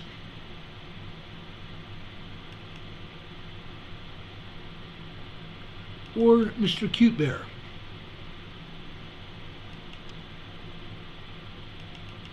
Or an even cuter pose. Yes, this is caught by someone's camera, guys. These are all caught by Mr. Bear's camera out here. And I think he may have even known about it, judging for the look he gave the camera. Now, while I'm kind of making fun of this, I'm also trying to be realistic on what this could cause. Okay? I'm also trying to be just a bit realistic on what could happen. Now it may sound crazy, but if you run into a bear, a polar bear, or a grizzly bear, or a brown bear, the experts say you should remove your clothes as you flee, because this may, as it may appear bizarre, the bear may get diverted by stopping to smell your clothes, to sniff your clothes, giving you an opportunity to continue to move away at a swift rate.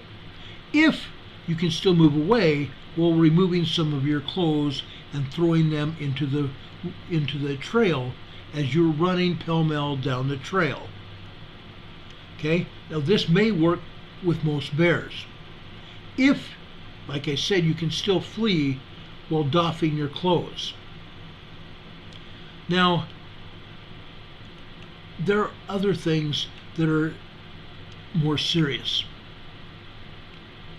I want to talk a little bit about something more serious. If I can find, there it is. I wanted to find the picture I wanted to show you here. Okay, this picture, let me move it a little bit. This picture here is showing you a telephone outlet or a computer outlet on your wall, a USB outlet, or a socket. And this could very well show you, excuse me, just a second, this very well might show you also a picture of a light switch. It doesn't, but this could be a light switch as well. The reason I'm showing it to you is very important though, okay? Wiring and electrical fires in your home are a big deal, aren't they? Electrical flames can obliterate homes due to effective wire, and it can do it in a heartbeat, literally.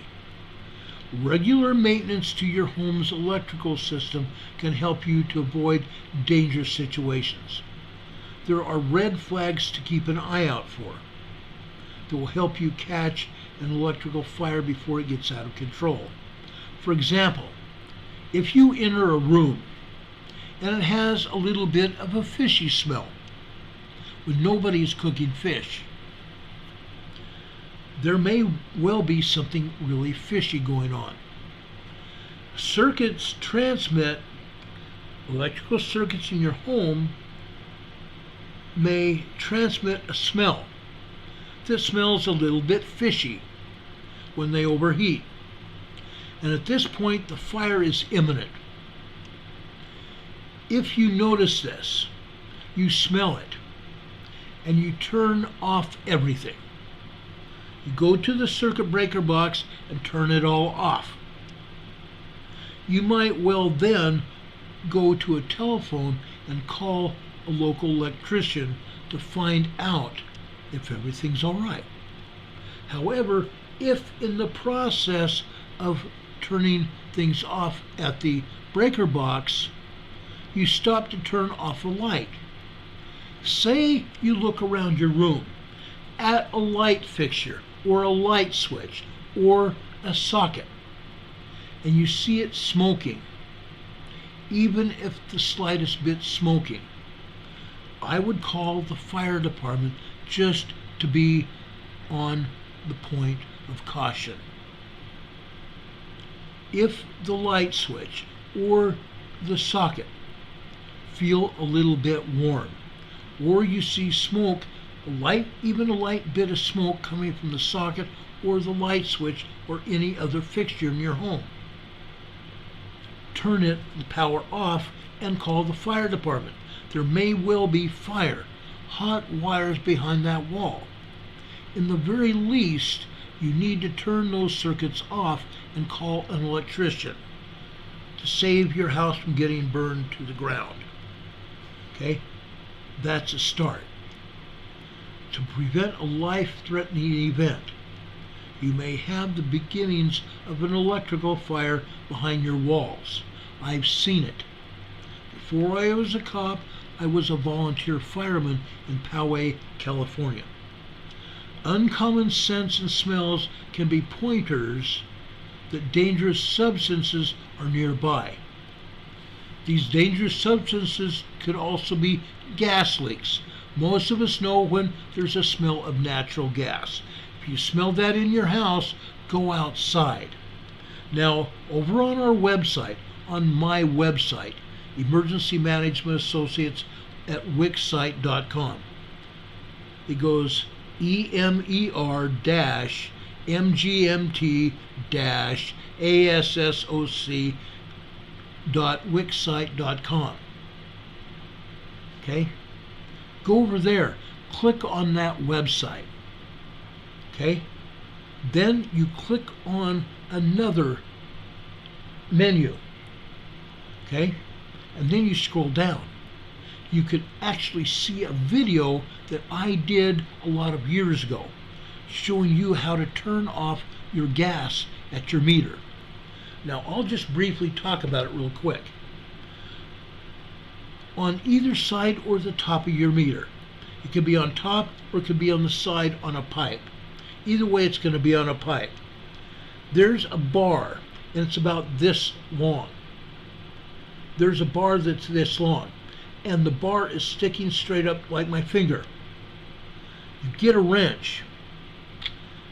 If you smell gas, you get a wrench and turn that bar until it's counterclockwise like this.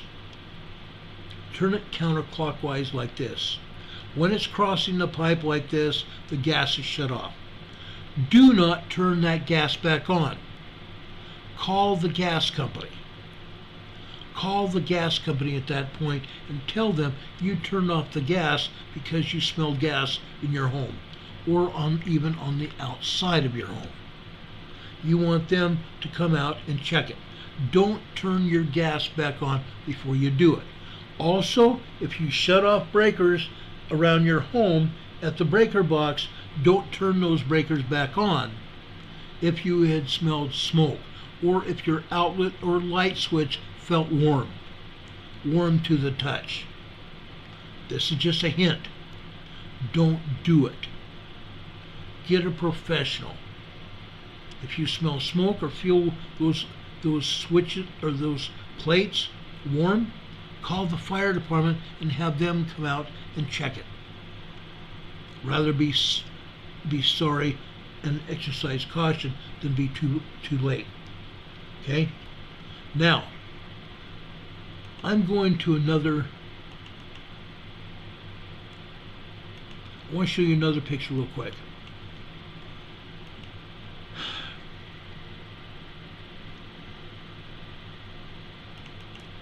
Right here. Okay? I'm going to pull this down here because I want you to see it. This is a wonderful swimming pool. A lot of us have been in swimming pools, and now as summer approaches, we're going to see more and more swimming pools being utilized. And that's fine. I'm glad that we can do this. I think it's important too. I love swimming. I love being near a pool. But there's a reason I'm showing you this. Okay? If you jump into the pool and you have a metallic taste in the water, and yes, no matter what, most of us get a little bit of water in our mouth. But if it tastes the slightest bit metallic, you need to get out of that pool immediately. There are lights on the sides of the pool. And if those lights get any water into those light fixtures, you could receive a very bad electrical shock. This happened to me a long time ago. Yes, I did feel a little bit of buzzing on my body. And I did smell and taste that metallic smell. Get out of that pool immediately. Within the next hour after I got out of the pool, another friend of mine who is an electrician turned off the electricity to that pool. Turned off the lights and everything else at the breaker box. And yes, he did find the light on the inside of the pool that had leaked water that could have caused a very bad electrical shock. Okay? If the power would have been fully on and the water had been fully getting into that light fixture, I would have been dead. So if you're swimming and there's a metallic taste in the water, get out immediately. This could be a sign of an electrical short in the water brought about by the pool's electrical framework. Note that water and electricity could be a deadly blend. Don't do it. Don't do it, please. Please don't do it. It would not be good. Now, something else that I want to talk about. Okay? I want to talk about baby aspirin. Baby aspirin. Now, while this picture is huge, I'm going to bring it down where you can see it better. This is baby aspirin, normally called Bayer baby aspirin. Okay? There's a reason I'm showing you this as well. If you feel a heart attack symptom, if you have great pressure in your chest, or in men, if you have pain radiating down your arm, this may be a sign of a heart attack. Or if you have pain radiating down your leg into your foot, that could be a heart attack. Your left leg radiating pain down into your foot. It could be causing a heart attack happening. You need to take some baby aspirin. Chew a few, 2 or 3 baby aspirin. If you have chest pain and difficulty breathing, it may very well be a heart attack. Should you or somebody else you know experience these symptoms, aspirin can be chewed to help blood move through the circulatory system more quickly. This can help break up any blood clots that may be causing issues. At the time saved by chewing those baby aspirin, it can save a person's life. Having aspirin on hand at all times can truly be a game changer. Literally a game changer. Okay, the next subject here. And I think it's also very important. Okay? CPR. I don't often talk about CPR, but when I have, I've told you that I have been a CPR instructor, a first aid and CPR instructor. Okay? CPR requires a right knowledge of compressions. Compressions should be done at a specific rate. When you do compressions, guys, you want to keep your fingers off of the person's chest. Keep your fingers off of the person's chest. Go like this. On the person's chest, put your right hand. Put the butt of your hand on the person's chest. With your left hand, you want to take your fingers and move it off the body. Keep your fingers off the body. You want to put the palm, the butt of your hand, over the person's sternum. You can usually take 3 fingers and measure up from the xiphoid process. That's that little bone going down out of the sternum. Put 3 fingers over the xiphoid process and then put the butt of your hand over the sternum. Then take and pull your fingers up. You do not want to press the entire chest with your entire hand. Pull your fingers up off the chest. And then what you do, folks, is just like this. Okay? Just like this. Press down. Press down and make the chest go down approximately 1.5 inches to 2 inches. 1.5 inches to 2 inches. Some people do not go far enough. That's why I'm telling you now. You want to do it fast, not slow. Some people are too slow and too gentle with compressions. You cannot be slow and gentle. Okay? If you're slow and gentle, you're not getting and doing anything for the patient or saving the victim's life. I had someone in a Home Depot type home center. It wasn't Lowe's, it wasn't Home Depot. Before Home Depot, there was a place called Home Club. And at the time, in my early 20s, I was the electrical department manager. And they had been putting out a call, is there a doctor in the house? I wasn't a doctor, but I listened to these messages go over the public address system several times. Finally, after the 4th or 5th time, whatever it was, I went up to the front of the warehouse. As it was, there was a man down, and there was a group of people gathered around him at one of the cash registers. He had had a heart attack, and he was blue in the face and blue in his hands. I knew I didn't have much more than a few seconds to try to save the man's life. The woman that was there was putting not enough pressure. She was not going deep enough into the rib cage there, over the sternum. She was not going deep enough to do compressions. And she was not blowing into the person's mouth correctly. I finally took over compressions immediately. And I had one of my colleagues there doing breaths into his mouth. You need to do this correctly.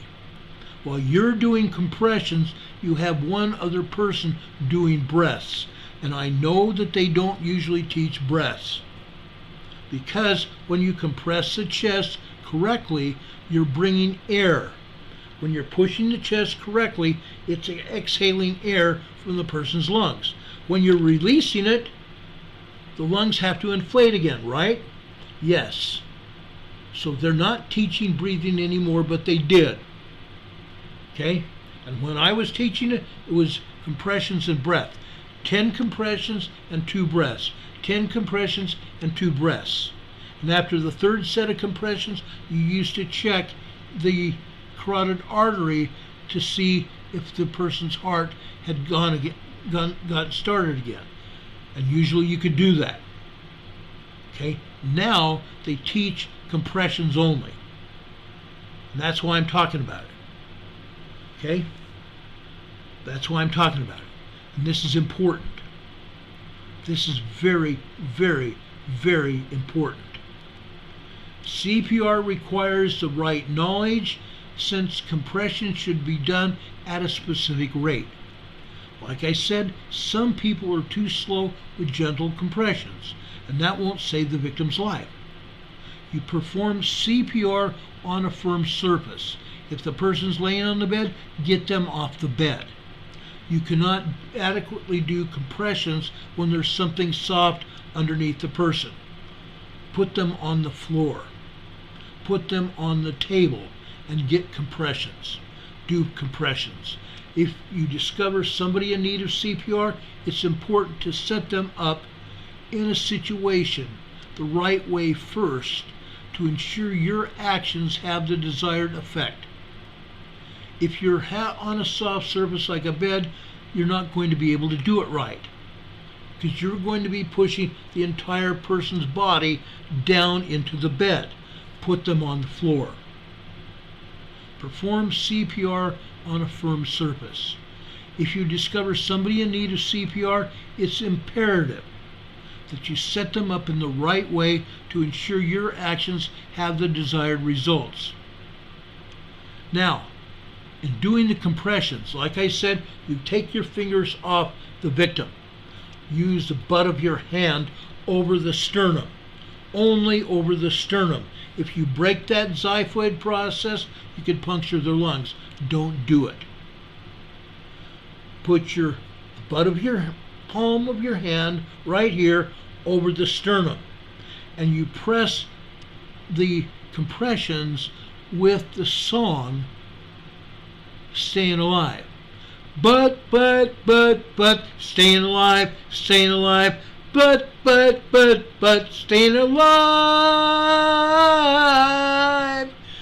That beat, the beat of the song.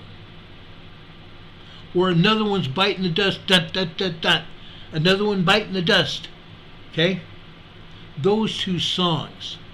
Think about the beat of the song and do compressions to the song. Then you will be doing deep enough compressions and doing it in the right manner where you're going to get air into the person and activate their heart. Hopefully activate their heart. Now, I have saved several people's lives doing it. I've also lost 2 people, but they were dead before I even got to them.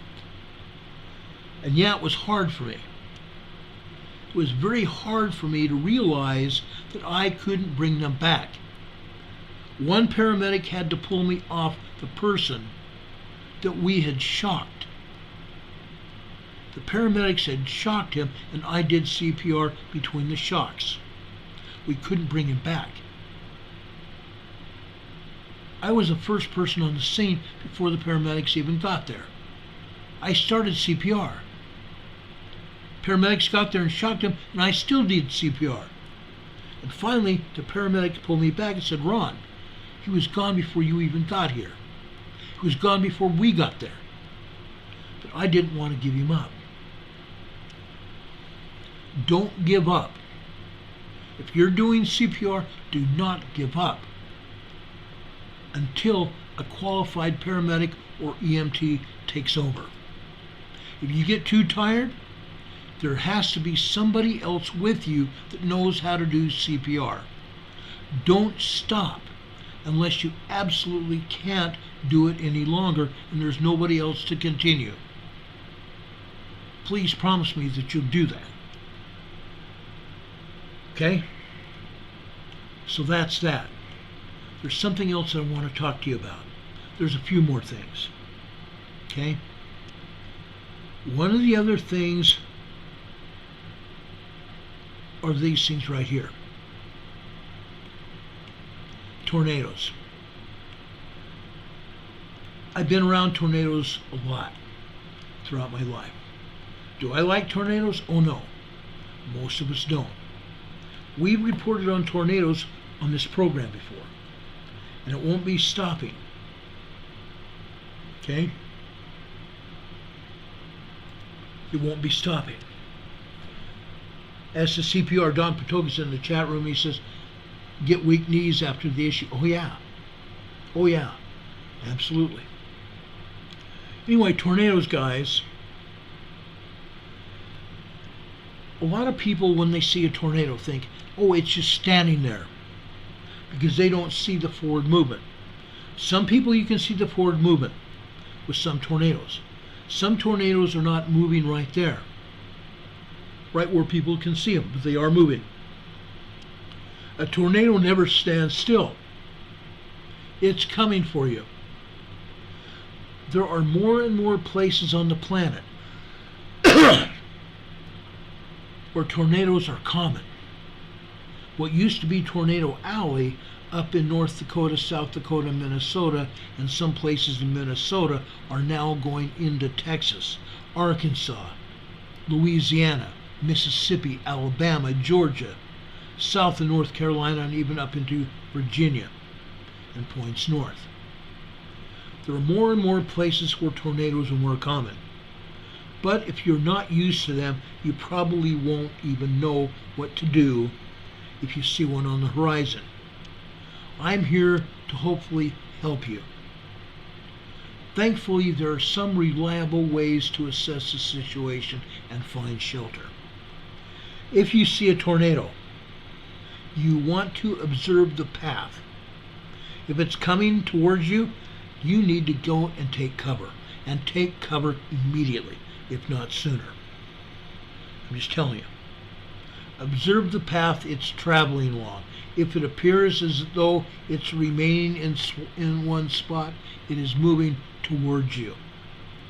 As such, you need to move and find shelter immediately. If you hear tornado sirens and you see that tornado, you need to take shelter immediately. Get in an underground tornado shelter immediately. If you don't have one of those, get in the middle of your home. Get in the middle of your home away from glass windows. If you can, pull a bed mattress over your head and stay there. Stay there until the tornado passes. The mattress will probably help cushion anything that falls from the ceiling. Okay? Just giving you an idea. When you go to the beach, okay, we've talked about tsunamis before. I'm going to talk about tsunamis again. Okay? I'm going to blow up this picture so you can adequately see it. Okay? I want you to see these pictures here. See the exposed beach? If you see water running away from the beach, you need to run in the opposite direction and run fast. We've talked about tsunamis before after earthquakes. We've talked about tsunamis after the Hunga Tonga Hapai volcano erupted. There were tsunamis that reached Samoa and Tonga. Tsunamis reached even into San Diego County. San Diego County beaches. Yes, San Diego County beaches. Okay? I want to show you this because this is vitally important for yours, mine, and everybody's safety. Okay? Let me show you this.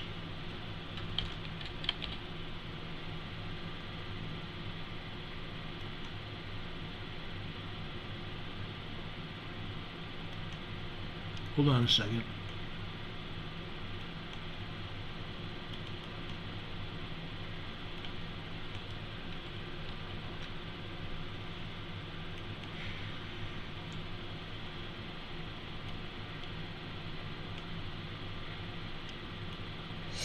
Thank you, my purse was exhausted. We are all blissfully unaware when our lives are about to change. This is a tsunami that came into La Jolla. This was 2 years ago.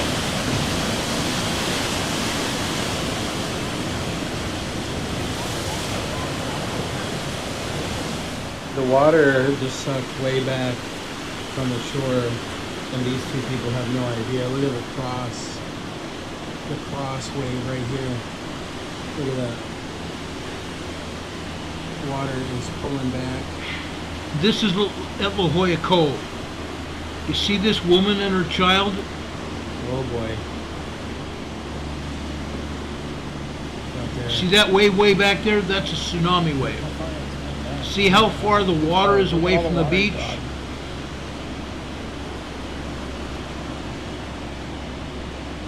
You guys see that, right?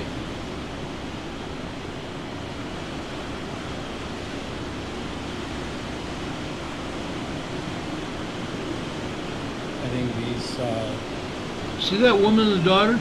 They either have not heard about the tsunami wave coming in, or they're taking their lives in their hands. The woman's putting their daughter in grave danger. Look at that! Look at that beach rock there. They put those rocks there for a reason. This is what I'd like to cause. Okay? Pretty soon, the water is going to reach that rock and go over the top of it.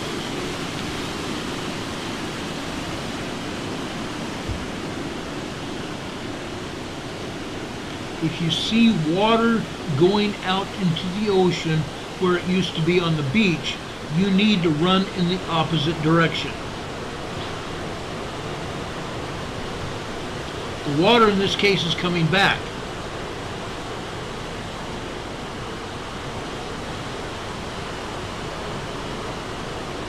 Like I said, this is La Jolla Cove in San Diego, La Jolla, California. It got awfully flat out there. I don't know what's going to happen. Keep watching.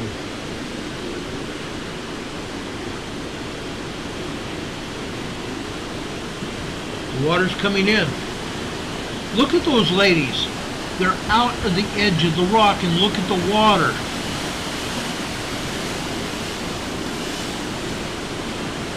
Look at the water. That area was dry a few minutes ago.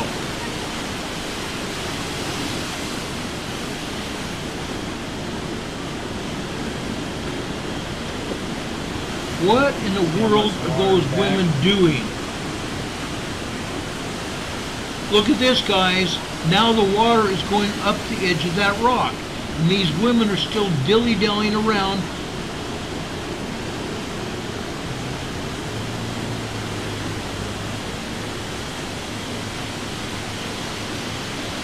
Look at this tsunami wave coming in.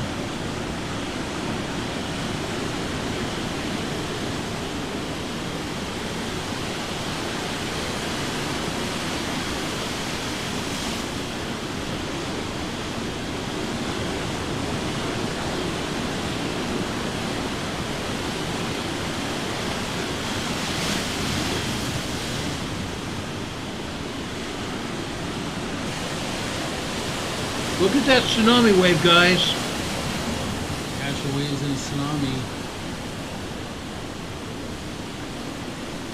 And that surfer surfing the wave.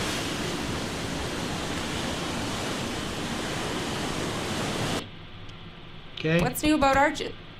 Unreal, guys. That's what can happen. That's exactly what can happen. Everybody needs to be aware of this. We've talked about tsunamis before. That was small because it came up from the Hunga Hunga Hapai volcano, way down in Tonga. Imagine if this had been down there. I showed you video at the time that that volcano erupted. That Hunga Hapai volcano hit Tonga and Fiji. It hit Samoa with heavy-duty tsunami waves 6 feet high. You need to go to higher ground. When you go to the beach and the tide changes throughout the day, you notice it. You pretty well become familiar with it. That's natural. However, if you don't pay attention, strong undercurrents can knock you off your feet and put you in danger. If you are paddling in the waves and notice them going further back and further back and further back, you need to work on paddling with your hands in a parallel motion along the side of the beach, not away from it. Okay? Until you can get out of the current. Okay? Then once you get out of the water, make haste and get out of the water immediately as soon as you can and run to higher ground. Okay? A sudden massive retreat of water could indicate that a tidal wave, a tsunami, is about to hit. What should you do if the sea starts receding from the beach? Get in a vehicle and speed away from the coastal beach area. Okay? Tsunamis are generated offshore by an earthquake running along the subduction zone. Now, you guys in California may not know, but the entire coast of California is a subduction area, just as Washington, Oregon, and southwestern Canada are, and even Alaska. It's a subduction zone. People on the coast will have to feel the quake. You probably won't have the chance to not feel it. It's going to be a huge quake. Okay? People on the coast are going to feel the quake, probably by being knocked off their feet and being unable to run.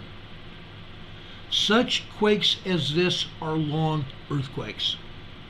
They continue on for minutes, not just seconds, but minutes. By the time the shaking stops, the roads will be likely heavily damaged. So trying to drive on with your car to flee probably is not going to work. Even if the roads are intact, everyone else will be trying to leave and drive out the same way you are. There's going to be traffic jams at the very same moment. Many are going to panic. Many people will crash, further making it impossible to get away from the tsunami to high ground. If there's no high ground nearby, try to get up inside a reinforced concrete building. If there's none, run away from the coast as fast as you can, looking for a high, strong building. If none is found, climb anything. Climb anything rather than being caught by the water. If you see the water receding, how many minutes do you think you're going to have until the tsunami hits? Not long. About 15 to 20 minutes tops, depending on when you start seeing that the earthquake hit. If you see an earthquake of this magnitude we're talking about, it's going to be a major 9.0 magnitude earthquake. Anything over a 6.5 could, and usually does, result in a tsunami. If you're near the coast and you feel that kind of strong earthquake, get away, get to high ground. If this is a mega thrust earthquake, as we believe the Cascadia mega thrust earthquake is going to be, as well as a resounding tip-off having the San Andreas fault triggered, San Francisco, Santa Barbara, Los Angeles, and San Diego are going to be destroyed by shaking, and then the resounding tsunami after that. Most people that are at the beach after the earthquake or during it are going to see the sea recede, the ocean water recede away from shore. That will be your tip-off that you need to get the heck out of Dodge, and get the heck out of Dodge immediately. Get away from the coast. Okay? Do not remain around the shoreline. If you do, you're going to see the exposed seabed, and you're going to start seeing the water increasing offshore. Big, large waves. And if you wait that long, you're likely to be killed. You have time enough at this point to put on your shoes and outdoor clothing and grab your go bag and start running. If you feel the earthquake and you're in an area of lowlands near the ocean. When that quake hits, it is your signal to run. Or if you see the water recede from the shore, that is your signal too, to run. If you are not with your immediate family, you don't have time to go get them. But you need to pray that they are running away as well. Maybe your cell phones are going to work. If you have two-way radios, those handy talkies, those family radio service radios, you might have a chance to talk to them as you all are running away from this wave that's going to hit. If you practiced your escape to high ground with your family beforehand, then they are going to know what to do.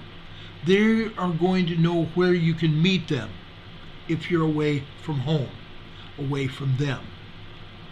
Practice it. Without practice, you're a goner, and so are they. We talk about practicing drills all the time. I've talked about it on this channel as well.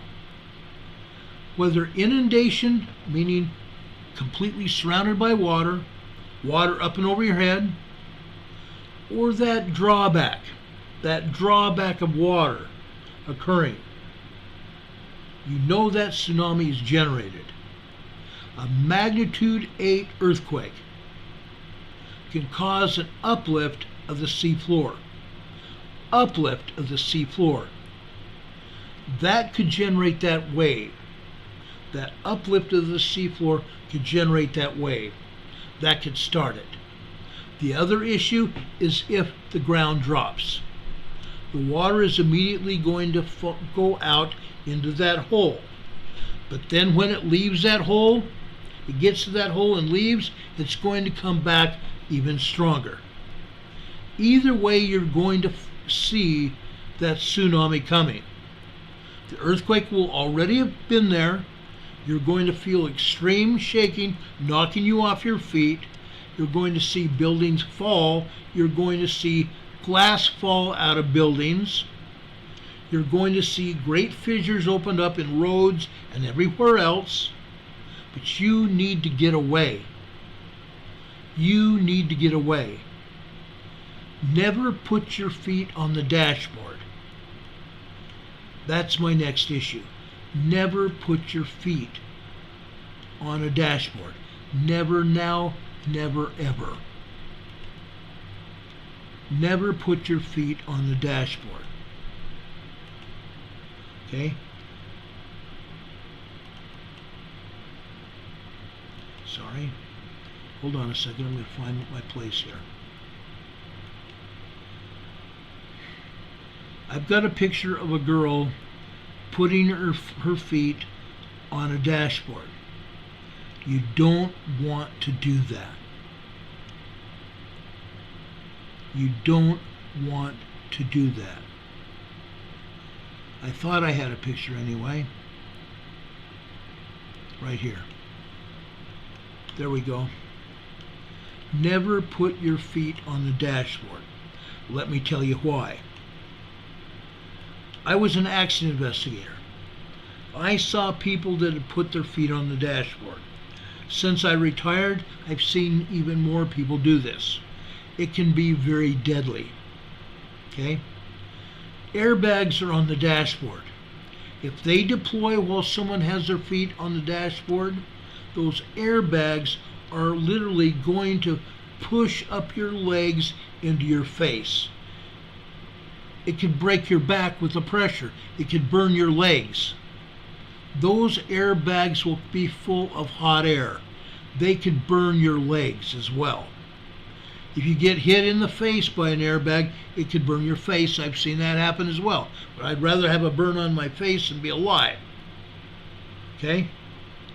If you put your legs on the dashboard, when you hit something, when your vehicle hits something, you're a goner.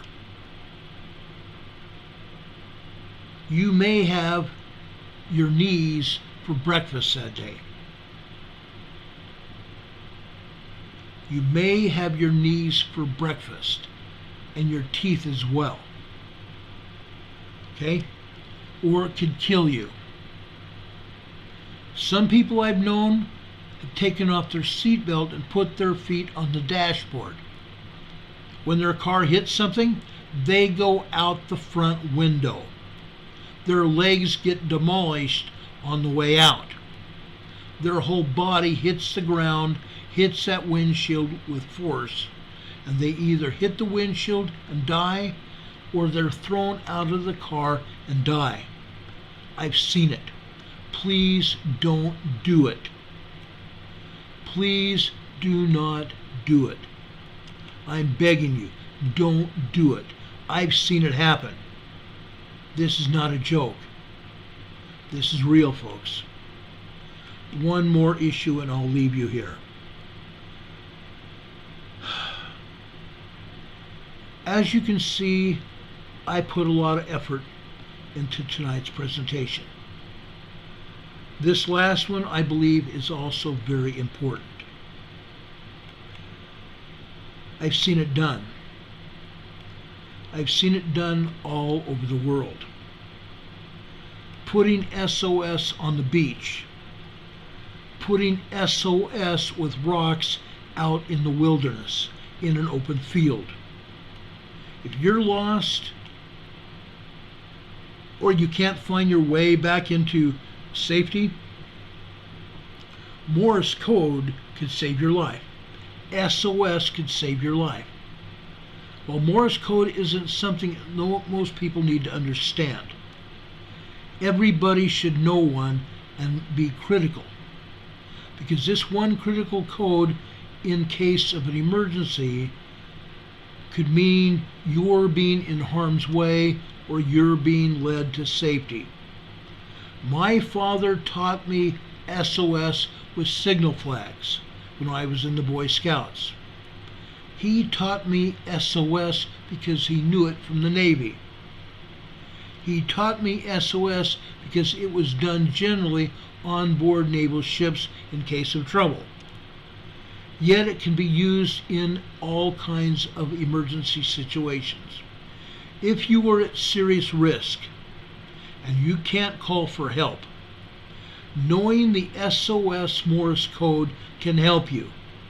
It consists of 3 short dots, 3 dashes, and another 3 dots.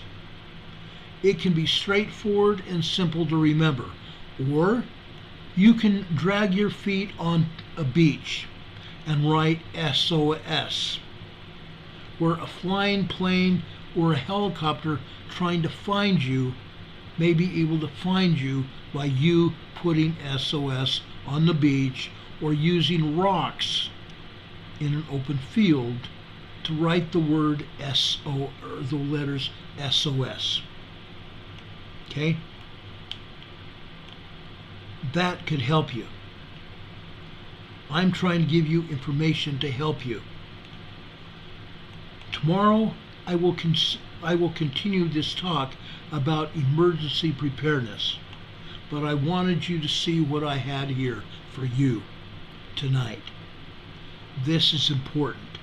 We may not have time to do this again. Friday nights are usually emergency preparedness nights. Tonight, I told you what was happening in Southern California, and it's ongoing. Still, earthquakes are continuing to hit. They're just not telling us about it. You people in California may see a major earthquake happen in Southern California soon. Be prepared. I've taken a great deal of time and thinking and effort to tell you about everything we talked about. To me, it's very, very important. I've been teaching these lessons for a good long time. And there's a reason. Because I want to help save people's lives here.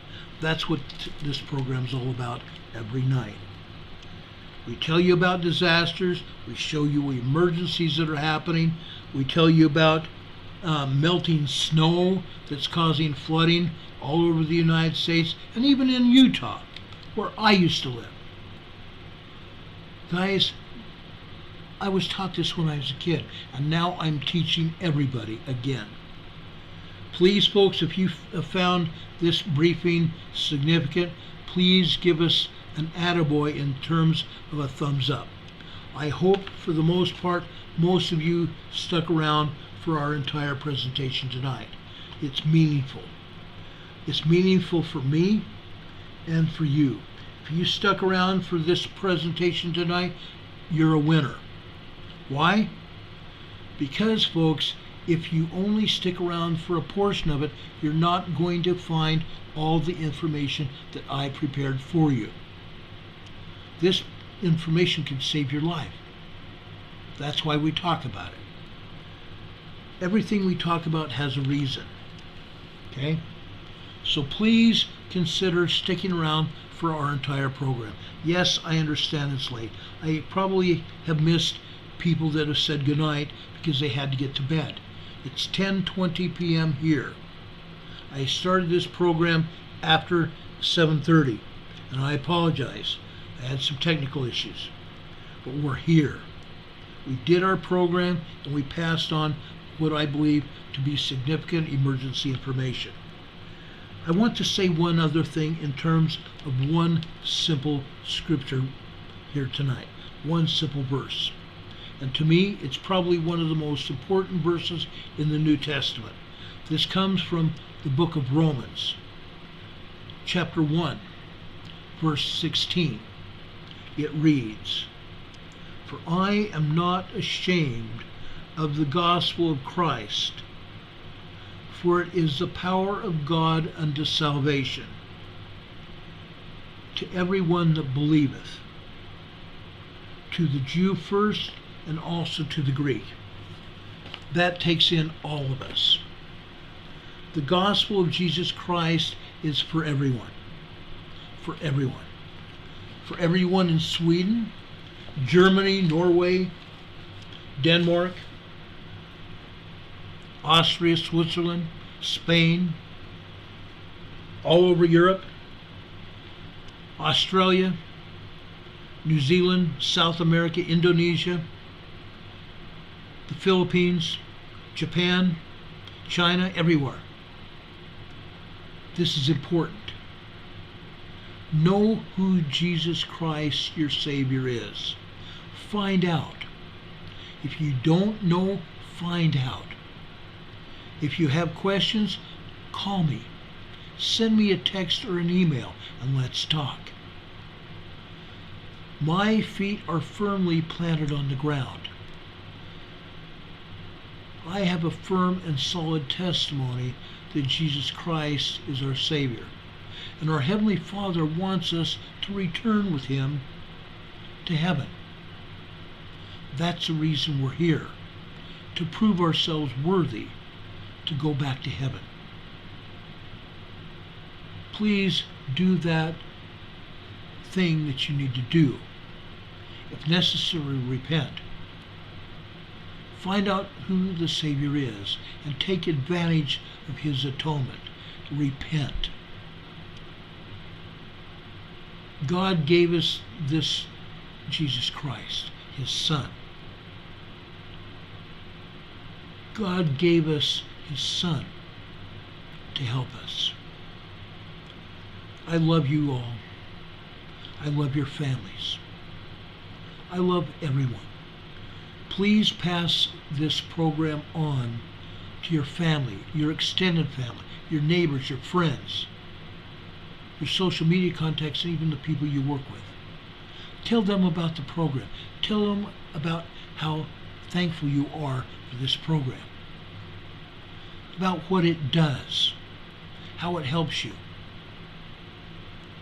and bring them into this flock of the Emergency Management Associates family. I care. I hope you guys have had a good night with me. I enjoy being here with you.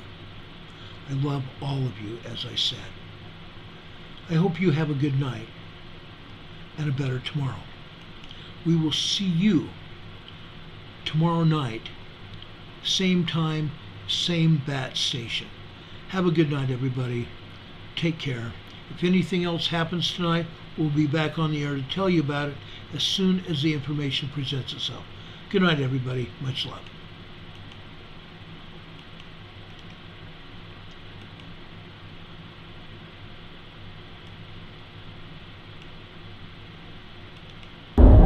Good evening, folks. This is Ron Tyler with the Emergency Management Associates.